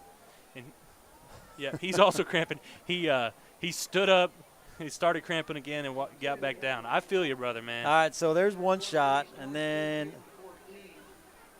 okay, we kind of got both of them there. That's fine. We don't need to see close-ups of them anymore. It's just a cramp. They're all right. Well, I mean, you've got to be prepared for that. You've got to know that's hot. John Randall's coming off You got to start drinking fluids early in the week and drink a lot of fluids. Stay away from the sodas. That's what all the trainers and stuff always tell you is drink lots and lots of water. If you're going to drink something with flavor, it needs to be pickle juice or Pedialyte. Yeah. There's the trick right there. Trezvan, I mean, I don't know if he's hurt or it's a cramp too, but he's staying down a little bit longer. I think it's just a cramp. The way he tried to get up and then went back down, I have a feeling it's just a cramp. John Randall kind of limped off a little bit, and here comes Trezvan. Now, the problem is Trezvan was a corner up there, so who's the corner going in for him? You know, Northwest is looking at that. Well, and you had John Randall was the outside backer on that side. So, yeah, they're looking at Coach Martin's like, who's going out? All right, we're going to go right to those to those guys. That's what a lot of good offensive coordinators will do. Offensive coaches, they'll find the weaknesses and try to exploit that. Well, and it looks like DJ Dingle's coming in the game. Oh, there you go. To play corner down here. Well, so DJ's warmed up, ready to go. He's been playing the whole game on offense. Just a new look for him as he's got to go in there and probably play a little bit of defense. Kale Millison there, number 99. That's Quantavious Galloway, also on the tackle. Downhill running for Thompson again. Brings up second and about 3. Last week for Northwest, they had a 2-person show with Moore and Phillips, and now they're getting Thompson in the game a lot more. Number 30 there on the tackle, Isaiah Yehuda. And Northwest just keeping up the pace. No letting down. I don't know, have they huddled at all at this game? I don't think they have. I just don't think they do that. I don't think they huddle. I think if you saw a huddle at a Northwest practice, I don't know. They're playing cards or something, or they found a new Pokemon in Pokemon Go. But yeah, I'm curious on how they get the plays in so fast. You know, whether it's just a offensive line has a scheme that they're blocking, and then the backs line up in a formation and run a play, or does it all go together? That's the good stuff that's interesting to me. Well, and I've seen Martin on clinics, and I'm a big offensive guy, so I've run quite a bit. I've run this type of stuff. You get a signal from each coach. So another run downhill by Phillips, just churning the ball. So you get a signal from each coach. So right now, the offensive line looks over to the offensive line coach. They get their signal. It's their base blocking scheme. And then keeping it simple. It's super simple. Yeah. Because that's the only way you go fast. If you go too complicated, you can't go fast. And you have to be able to go fast. So right now, the offensive lineman looked over. Now they're communicating. They know what they're doing. James Lynn gets up a little bit slow. Going to stay in the game. And then Heights comes up with a great defensive stop right there. And Moore. Number 30. Moore loses 32. several yards. That's Yehuda and Galloway right there to team up. Quarterback got up a little bit slow, but they're not as bad as I thought. He shoved him back quite a ways, but they just do forward momentum, and they're going to bring up 4th and 2. And Heights jumps off sides. Oh, my gosh. Nice little hard count movement. They knew that Heights was ready. They wanted to get the stop so bad that they're going to make the mistake. I mean, Quantavious Galloway, 99. So you can see the offensive line right now is looking for the signal. Now, and then they call the timeout. Injured player timeout. It's so James Lynn. Yeah, James Lynn is down a little bit, so they call him off the field. I don't know if he's cramping or he's hurting. Kind of walking kind of weird. Maybe it might be hurt his toe or got it stepped on or something like that. Yeah. No, I remember calling plays a few years ago when we got our NASCAR. If you would have watched me on the sideline, you would have thought I was crazy or I was doing some interpretive dance or something, because you do the signals and they got to go. There's not really a timeout. Those players wish there was a timeout for how fast everybody's going. So Northwest got an easy first down right there. Goodness gracious. Yes, they did. And just a downhill, it looks like an ISO play because he did have a lead blocker. Trying to see, that was 22. Avante Scales with the tackle. All right, just the little quarterback double lead, cuts back in. Jeremiah Moore for a 17-yard touchdown run for your Northwest Grizzlies. Man, made it so it looked so easy. Just kind of stretched it to the right a little bit, found a little seam, and right up the middle he went, and puts the Grizzlies up a little bit more on the Falcons.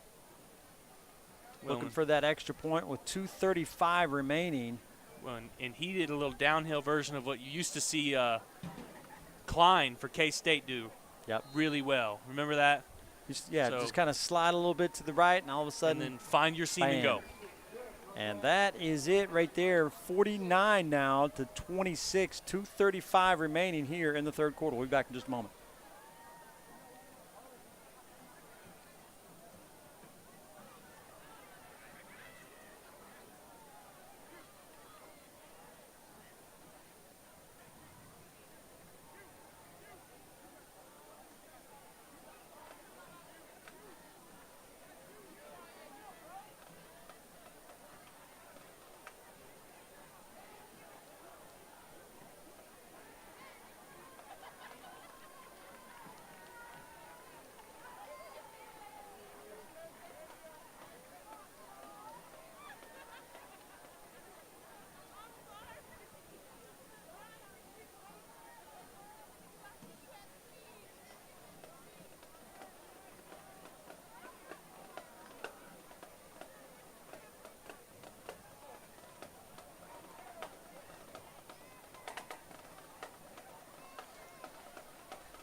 All right, and Northwest takes another touchdown with extra point. It's 49 to 26. They're going to kick it off with the wind, so we'll see how far we get the kick. You have a little deeper is John Randall. He was playing more in the middle. He's a little deeper. And they're going to pooch it really short to keep it away from all those guys in the back, and it almost goes out of bounds and saved over there before going out of bounds. Really should have just let that gone. You could have got that ball at the 35-yard line. The only thing, as a coach, I'm like, okay, I'm fine with you doing that because I've seen it. I've seen a ball take a bounce backwards and the other team get it. Yeah. So, if anything, step out of bounds and catch it. Yeah, I've seen that. That's a really smart play. If you can somehow have a foot out of bounds and you catch it, that means it's out of bounds.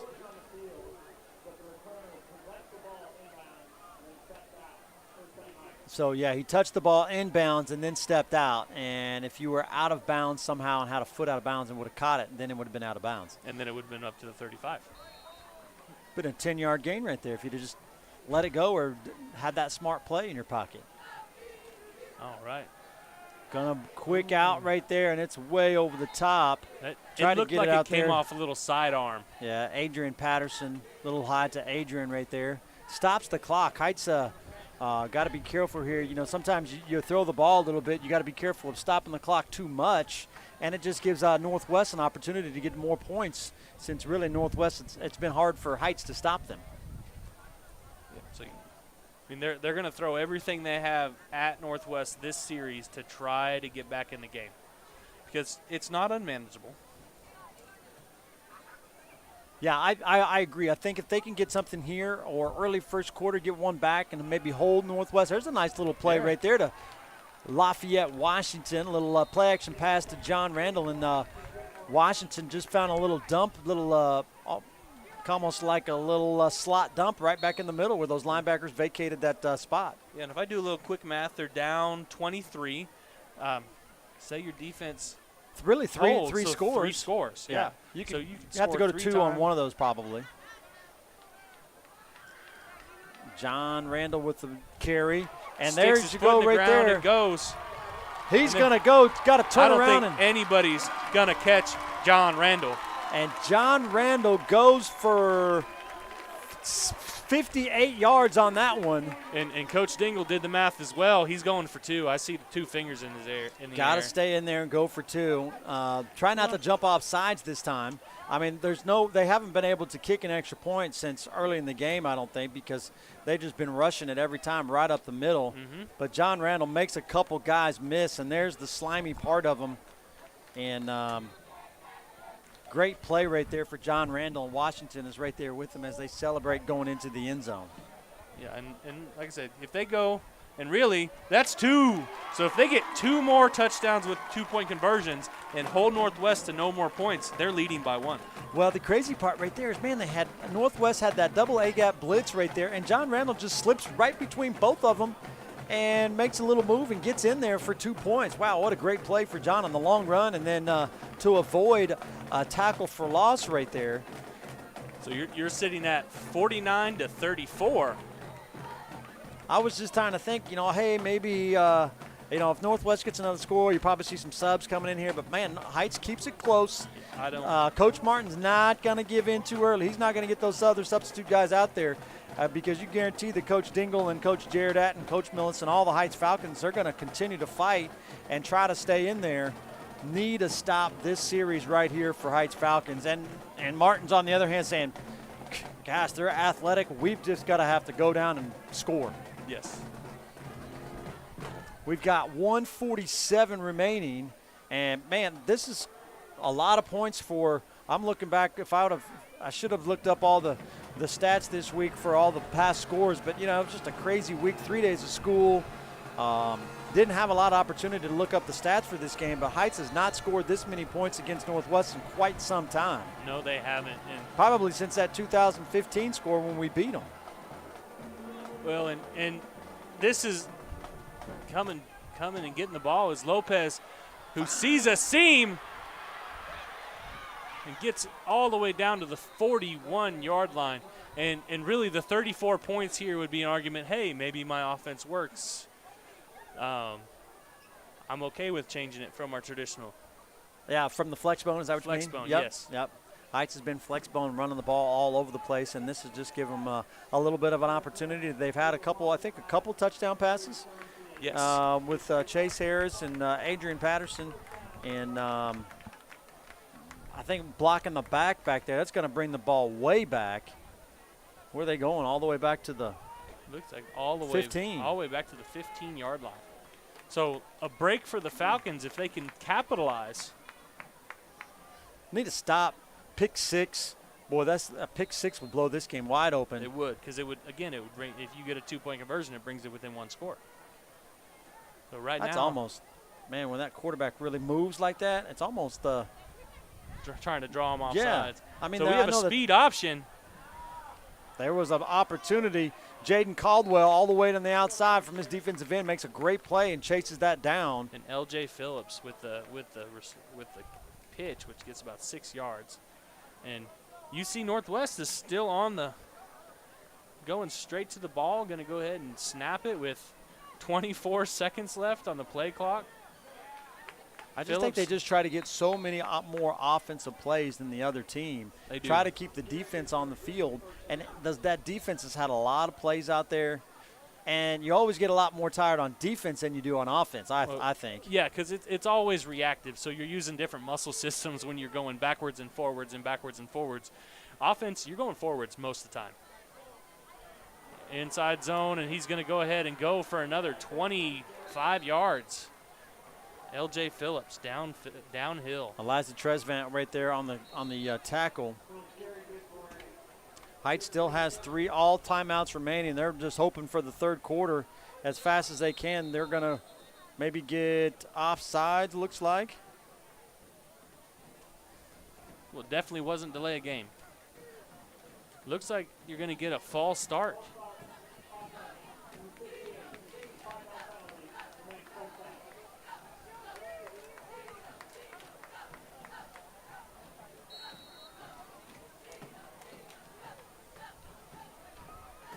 All right, downhill with Thompson, pushing the pile and keeping going. Is that Thompson or was that L.J. Phillips? I think that was Thompson. I want to say on the tackle that was Galloway. On the tackle, Maninka just got drugged for quite a while. Brings up second and about 2. And I would guess they're going to pull to the left here. Just looking at the alignment of the offensive line. Yeah, like almost the offensive lineman's in the backfield. Yeah. But they can't scoot up. Okay. Now they're going to call timeout. Nope, it's a quarter. Okay. So that is the quarter.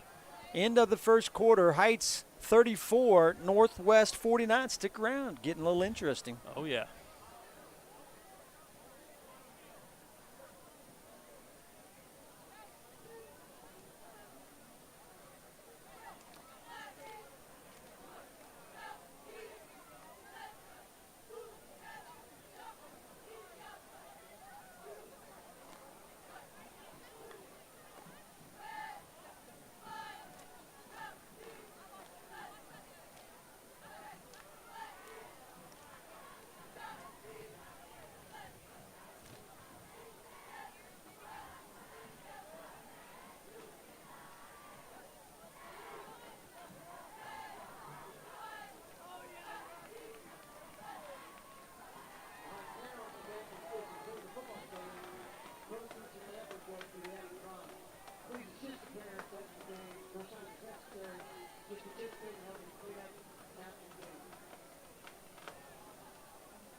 Starting the fourth quarter, and looks like Coach Martin's going to go ahead and take a timeout. Maybe he didn't have the right personnel on the field. did Heights change anything up? I don't know if I don't think they've changed anything. Heights been mostly, I want to say, kind of like an odd stack, my sake. I kind of like 3 down linemen with 3 linebackers, but it could be a 3-4 also because they have that overhang out there. Well, and I would say right there, that looks like a 4-2-5 look. Could be. Because they do have that outside linebacker who's in a stance. But I don't know. If they are going to the 3-4, but with a double, you usually apex that outside linebacker, and it doesn't look like an outside linebacker. It looks like a DB.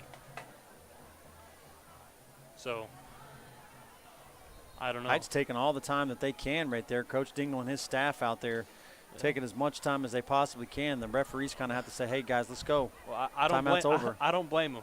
Yeah, try to slow it up a little bit. Millicent came off, and now he comes back on. I'm not sure who's supposed to be out there. Do they have too many guys? And I think because he was in the process of going off, they're not going to call it. That was a great tackle right there coming downhill. Number 32 right there for the Falcons. And that's Phillips. That's Dominique Galloway. Man, he came down hard and made that tackle. 2-yard run for a first down. They run a little RPO. And Moore with about an 11-yard gain there. Isaiah Yehuda on the tackle. Going to bring up another first down for the Grizzlies. Wind that clock. Going on about a little over 2 hours now. We've been here since 7, a little after 9 o'clock. It's about an hour past my bedtime. I mean, I see Northwest just staying to the ground. I mean, they've been able to pick up first downs without throwing it, keep the clock rolling, and that keeps Heights offense off the field. It does, and that's good clock management by Coach Martin. Last game they threw it 20 times. I think they've thrown it 4 times today. Yeah. So, if it ain't broke, don't fix it. They got tight end up top. It's tight end up top. Yep. Little stretch play. Little stretch. Oh, missed tackle there for Isaiah Yehuda. Just missed that tackle, and almost a tackle for a loss. And then who was that over there? I think it was Adrian Patterson. Jaden Hamilton on the tackle. And Sincere Thompson's the one running the ball there, and he's good, hard run, but he went out of bounds, so he stopped the clock. DJ Dingle still in there at corner down here on the play side, on the wide side of the field. Nope, and LJ Phillips just running, rumbling, stumbling through tackles for a Northwest Grizzly touchdown. I think I had probably 3 missed tackles on that play right there for the Falcons. And Northwest scores another one. Now they've got 50-something. Well, they got 56, 55, looking at getting 56 with this extra point right here. Pending the extra point. I think their kicker's been perfect tonight. Hadn't looked pretty, but it's gone through. And you're gonna have a dead ball foul there. Is it going to be a false start? False start. 45, I think, was the right wing back over here on this side, or was that a tight end possibly? 45. I'm thinking that's the kicker. The kicker. Kicker started moving forward. Man. He just wanted another 5 yards to try to kick into the show wind. that he can kick a 25-yard field goal. And Did he we get it gets blocked? blocked. Who got it? Who got the block? Was it number 20? 1? Was it 20? The good thing is we have a replay here. Okay, let's see who gets this. Maybe Caleb Roper. I couldn't tell if it was him or number 1. But with 10:28 left in the game, 55-34. It's 32. 32. That's Galloway. Dominique Galloway. Yep, 32 got it. I saw the guy come off the edge, but that was Roper, I think, that come on the edge, and then Galloway came right off of that and got in there. Got that. They're looking to go something, huddling up a little bit down here. The Heights Falcons are. Maybe they got something going on with the return. Well, need a good return here for sure. And it's a three-score game. It's 21 points now. 10.5 minutes. Got plenty of time. 21 points. You have a kicker who's been good. We just need to solidify that line up front. The kicker's good. The protection is the issue, which is they've got to iron that out before they even try to. I would be scared to even try a 20-yard field goal with the way the extra points have gone. If you haven't been able to kick extra points all night long, I mean, what's going to say you're going to make a field goal if you need it? And then if you do a field goal and you don't kick it, or if you don't get it, they block it, they can pick it up and take it back. There you go. Went out of bounds. Really, they're just going to get the ball right there out of bounds because it went out right at about the 35-yard line. So, and I'm thinking they did that on purpose to halt the explosive play that could have happened with a all those guys back there, number 1, Adrian Patterson, number 9, Jaden Hamilton, 5, John Randall. All those guys are dangerous back there. Any one of those guys could take it back. 19, Chase Harris, are all returners back there. And all of those guys have shown that they can take it to the house if they need to. Yes. But trying to think what they're going to make them. 5-yard penalty with a re-kick. So they're going to go a re-kick. Instead of taking it at the 35, Dingle's like, no, you're just going to kick it to me. Either kick it to me or we'll just keep scooting you back. I guess that's what he's saying. I've actually seen people continue to do that. They kick it out of bounds. And I believe it was north-south about 7 years ago. South kicked from the 20 because they kept kicking it out of bounds. Did they mean to kick it out of bounds? I don't know. I had slept since then, so it was just we knew we actually had an explosive returner back there in Torian Garcia. Well, all those returners got to scoot up a little bit too. Chase Harris needs to scoot up. You might even look at putting John Randall. Where's John? Is he even back out there anymore? I don't think so. John Randall's on the sideline right now. Okay. Number 1, Adrian Patterson's over there. 19, Chase Harris. Those are the kind of the upbacks, and those guys even have a chance to possibly kick it out of or catch it and go. And what they did is they kicked it number 1 there. 2. And he's got to get around that. Oh, that's DJ. DJ Dingle.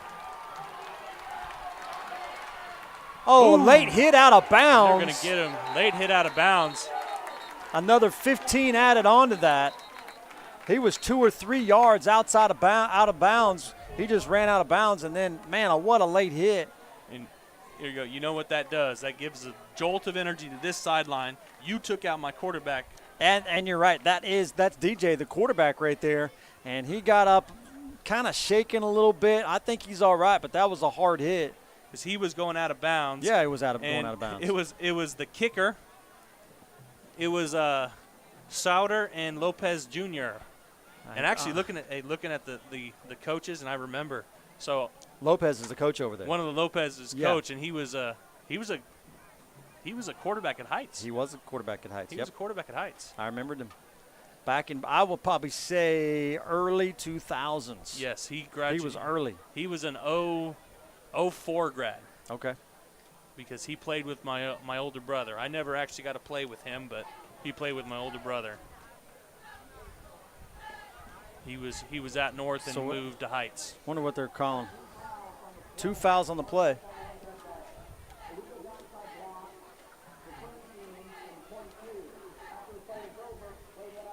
So they're going to go back and get the mark off the penalty. For the blind side. The blind side, and then they'll add 15 yards back to that, really, right? Or are they just going to?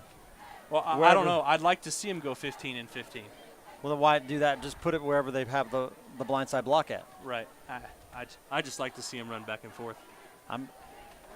It's interesting. They're just going to leave it right there, and Yep. that's kind of the site of the blind side block, really. Yes. Man, really would have liked to have seen DJ going out about the 40 or 45 down here and add another 50, and they're on the 30 yards, 30-yard line. But, man, that's a 10, 20, about a 30-yard penalty, a 30-yard loss of return right there on that kickoff. And that's the only danger in reversing field like he did. And your quarterback, your starting quarterback there on return.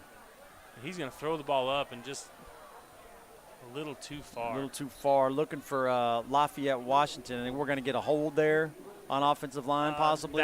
That's typically where that flag will come in. And when the quarterback drops back and all those linemen are right there, that defensive lineman made a pretty good move and got I didn't hear who they called it on, but 65. 65, Uzziah Harris with the holding call. And, you know, he did. He did. Did he? He's going. I'm looking at right here. He's going against the defending state wrestling champ. So I don't blame him. Yeah. I held a lot when I played offensive line, and if it meant my quarterback didn't get smacked, I'll take it. Bringing the house right here, There's looking for the screen. Randall just needs a block or two. Can he get by? He does. Looks a little like he is stiff going arm. to. And John Randall. 70-yard touchdown for John Randall. They snapped that ball from the 30 after that play. And wow, what a play for John Randall. And no flags on the field. They're going to go for 2 again. I think you're right. I think they're a little gun shy about the field goal team. So get as many points as possible, as fast as possible. Man, you saw John right there. Had a little bit of a block from Chase Harris and just got ran by everybody with John Randall. What a play. Going for 2 here. Need it. I mean, down 40, just down 15. Need 2 points here, be down under 2 scores with this play. I mean, it would have been nice to have an extra point, but you can't kick an extra point because they haven't been able to block it at all. So traditionally, if I see trips to the top, I'm looking at a rub slant up top. But I think it would be wise to give it to John Randall. John Randall, and just give him the jet sweep. They're going to try the jet sweep again. And good penetration by the Grizzlies and number 56, Caden Ross. Penetration will always kill jet sweeps. Yep. You're trying to get to the edge with that jet sweep.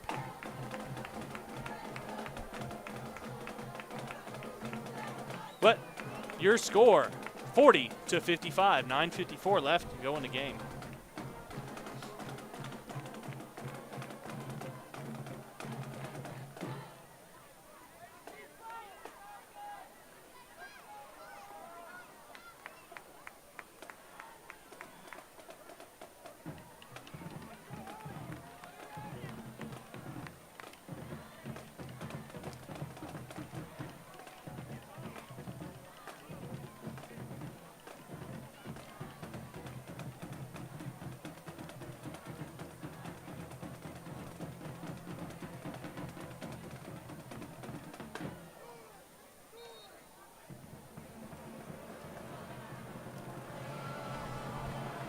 All right, well, going against the other way, Caden Clausen hasn't been able to kick it out of the end zone. With this little bit of breeze, he should be able to easily kick it out of bounds. And it looks like he's going to do that.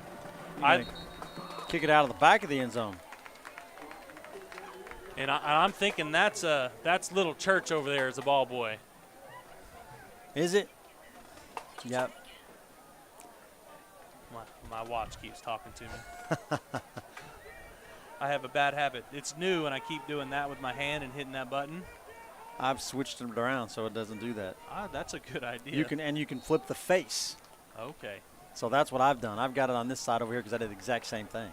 All right, little sweep action with Thompson. Gets about 5. I want probably a face mask right there. Maybe a hold. I'm trying to see where they threw that penalty. Well, flag. it was kind of on where the tackle was at. That's why I was saying face mask. We'll see what they call here. It looks like they're going to mark it off. Yep, face mask. 5-yard inverted. First down. 9:44 remaining here.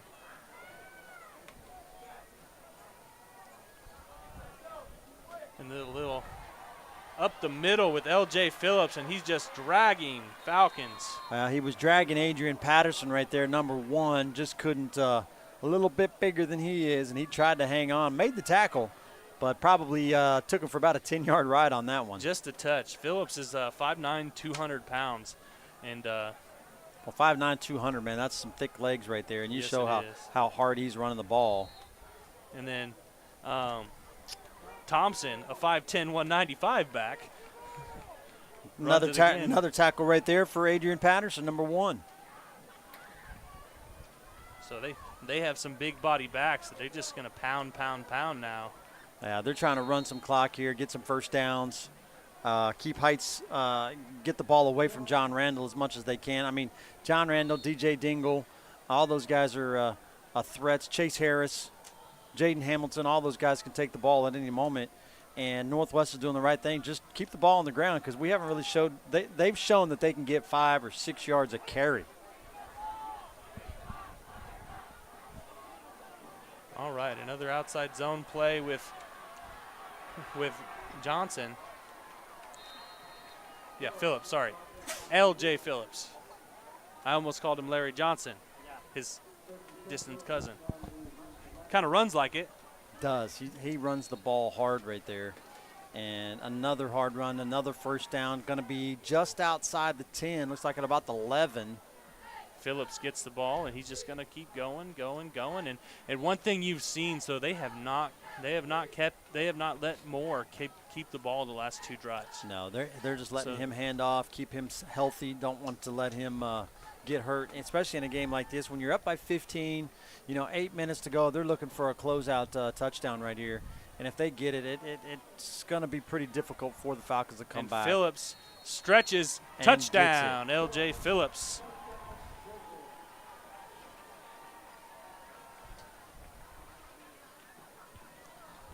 And it's pretty hard to stop an offensive juggernaut like Northwest, even if you're scoring on the other side. Yep, as he runs off to the sidelines right there. You can see over there getting some congratulations from, I don't know, fans or something back there. But there he was as he runs off to the sideline. And now Northwest looking to add the extra point. And it's going to go up and through. It was good. I thought it was a little wide. It looked wide to me. But the angle and 62-40. 62-40 with 7:48 left in the game.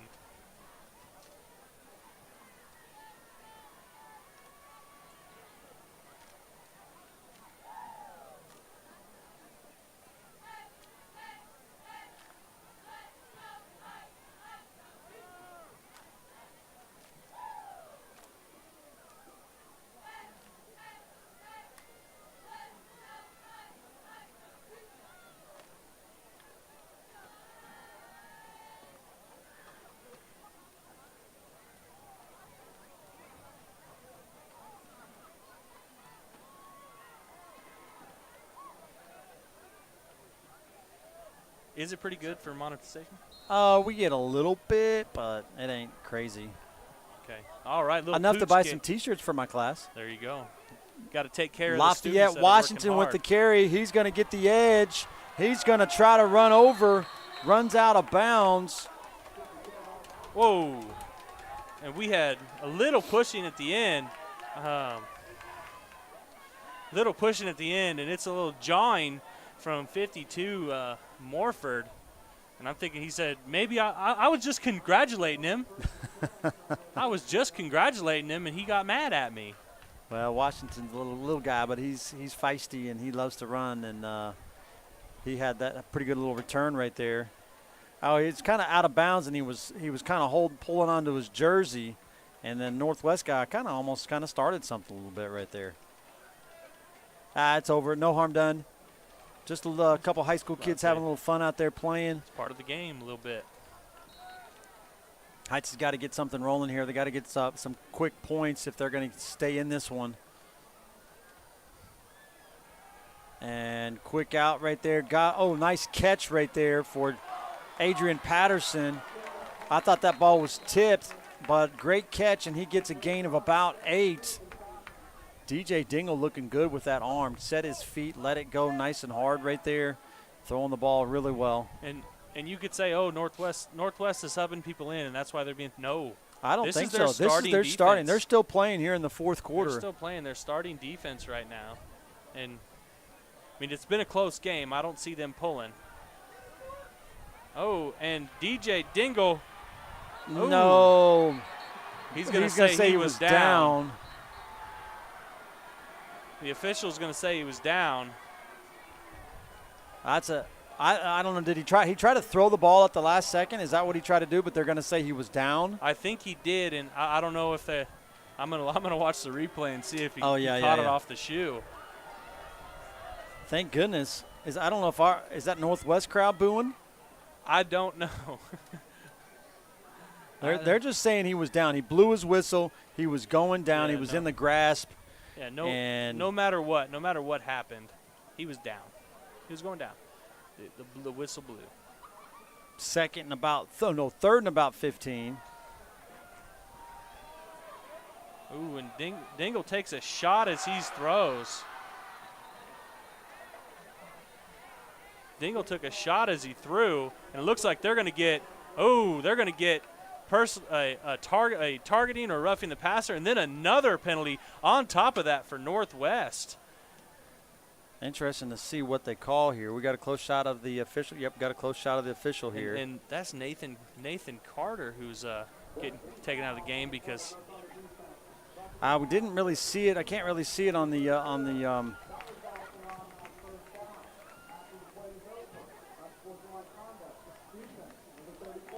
So it looks like So he got an unsportsmanlike conduct and roughing the passer on that one play. Okay, so roughing the passer was the first one, and then he got up and kind of taunted him, I guess, and they got an unsportsmanlike conduct. Well, so I don't know if he taunted him because he was walking away. I'm thinking he said some choice words about the call, and you don't do that. That's a 30-yard penalty. It's a 30-yard penalty. Because it's 2-15s, right? Yeah. And holy cow. There's a reason he is not in the game anymore. Well, it's also you could be – so he has one possibility of an ejection, right? If you get two. You get two unsportsmanlike, you're ejected. Yep, you get two unsportsmanlike, you're ejected, and you can't play the next game. Yep. And you have to do NHFS training on sportsmanship. Yep. Before you can even practice with the team or go watch film. DJ, nice little play. DJ gets away. Just gets him. There you go, DJ. Man, DJ that's a great job by that junior quarterback right there, DJ Dingle, as he had looking to the left, didn't like it, scrambled a little bit, got a few yards. He comes up limping a little bit. Well, he's been running around. He got popped pretty good on that roughing the passer penalty. Yeah, he did. Didn't get to see it there on the TV, but because we were following the ball on that one.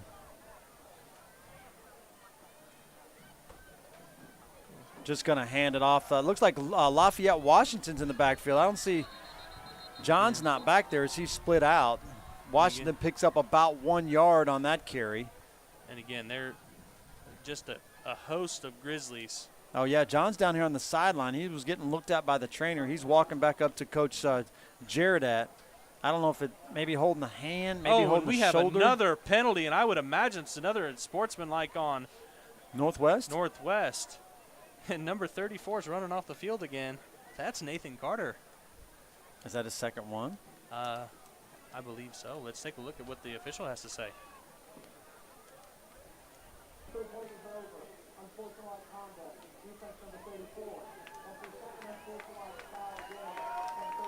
He's ejected. So this is what happens when a player is ejected. Yeah. For CASHA rules. So they have to they're ejected for the rest of the game. They have to sit out the entire next game. Yep. And before they can do any team activities, they have to go on nhfslearn.com and do a class on sportsmanship. Man, wow. And that's their starting middle linebacker right there. That's one of their leaders. And senior? I don't think Carter? so. So Carter, yeah, he's a senior. He's Yeah. a senior. Well, no, he's a D lineman. He's Okay. their starting 3 tech. Okay. His older brother, I helped coach a little bit in Little League, so I take credit for Josh Carter being so great. No, I don't. Josh Carter was a really good linebacker for. And Josh was also a really good wrestler too, right? Yes. Yeah. So yeah, Josh was first team All-State his senior year. He was first team All-City 3 years as a middle linebacker. He plays at Southwestern College right now. So. And if I'm not mistaken, is his dad the pastor at? Yes. Yeah, at one of the churches. Yes. That's what okay, that's the Carter. Yep, Mhm. I remember Carter. Yep. And his twin sister played volleyball, I think. Nice little slant to Chase Harris. Didn't get it in there. Pretty good defensive play there by Northwest to stop that. Brings up 3rd and 10. Heights looking to get another score here. Clock down to 4:41. Clock stopped on that incomplete pass. Now we're looking at 9:30. We've been here for quite some time. Everybody's throwing the ball. Clock's not running. Got 3-by-1, 3 guys up to the short field. They're going to give John Randall play action pass. Dingle doesn't like it. Going to scramble. He's going to get the first down. It's going to be close. I believe he's got the first down. Going to be 1st and goal on the 8. Yep, first down. 1st and goal.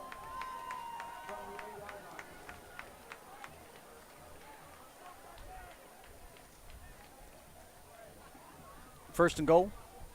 There's 1st and goal right there. Looking on the slant. Got to be careful of that linebacker sitting right there. DJ didn't see him. And so that corner hit the wide receiver, but he hit it after the tip ball. Yeah. And that's totally legal. Well, the linebacker's just reading the eyes of the quarterback, and when you're singled over there on that side, DJ's got to somewhat look to the 3 receiver side and pop back over to that single receiver side. If you're just going to look at them all the way, you almost have to have a back flaring out to try to pull that linebacker over there is what Heights needs. Exactly. Yeah, you have to get that linebacker out of the passing lane. And DJ might have went the wrong way, scrambled a little bit, and he's going to lose a bunch of yards here. And going to be at about the back to the 15. So we were inside the 10. Were they going to put it at the 13-yard line? Looks like it, 13. Clock's running. Under 4 minutes now. Yep, so 3:50 on the clock right now. 3:49. I mean, both looks like Northwest has 2 timeouts. Heights hasn't had used any.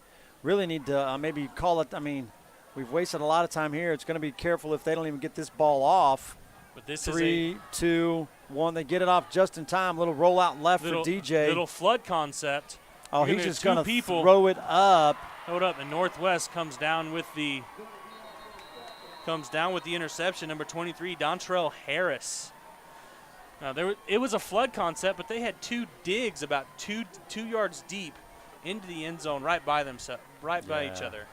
And you can't really throw that up there in a crowd like that in the end zone because there's always going to be somebody there.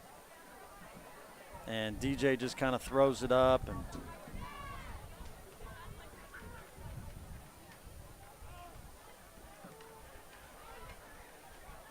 so, and I would imagine they're going to just go.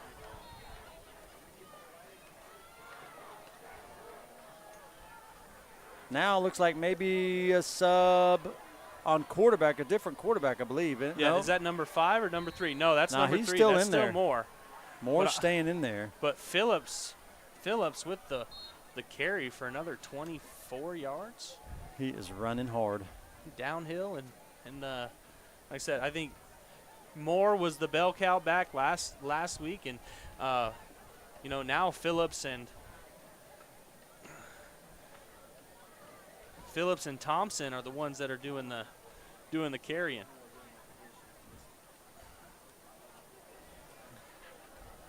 And like I said, I would imagine they're just going to go downhill again with him. Yep. Yeah. They're going to keep So feeding that inside guy. zone, and here's the deal. We talk about him running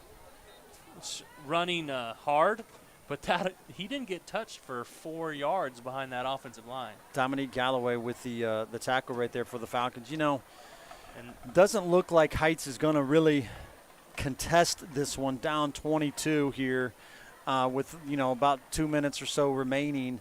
But, man, Coach Dingle's got to feel good about this game. Even though it's a loss, I feel like his team played hard.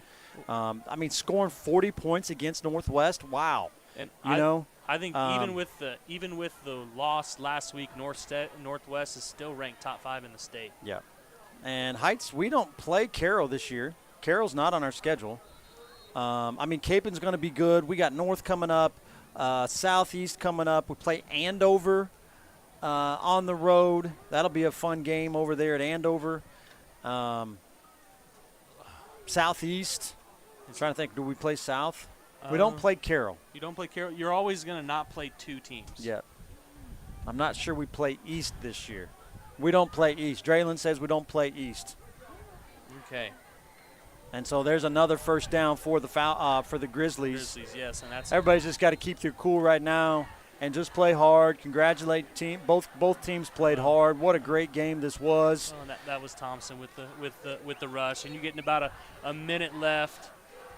It looks like they're going to go victory here. the way Thompson is, or the way Phillips is lined up, that typically that far back you're going to be in victory formation. You have the 2 wings. The best play in football if you're running it. Victory formation. Yeah, they're just going to run out the clock here. First down. Heights is not going to call a timeout. Man, what a hard-fought victory here for the Falcons. We'll be back live streaming our football game on October 8th, I believe. That is our next live stream game that we'll be back. We're on the road for 3 straight weeks. Technically. Friday, October 8th against South High. That's homecoming. Stick around for that game. It's Heights' 60th anniversary, and they've got a lot of things planned for that game, that for halftime, all that good stuff. And we appreciate you guys. Thank you guys so much for joining. Mitch, thanks, man. Thank you Derek, very much thanks for for helping out. CJ, thanks for filling in on the scoreboard. Aurelius, we appreciate it. Draylon, thank you guys so much. And you guys all go home, and me and Mitch will shut things down. Yep. And that is a final here at Heights Stadium. Wichita Heights 40 and the Northwest Grizzlies 62. We'll catch you guys next time.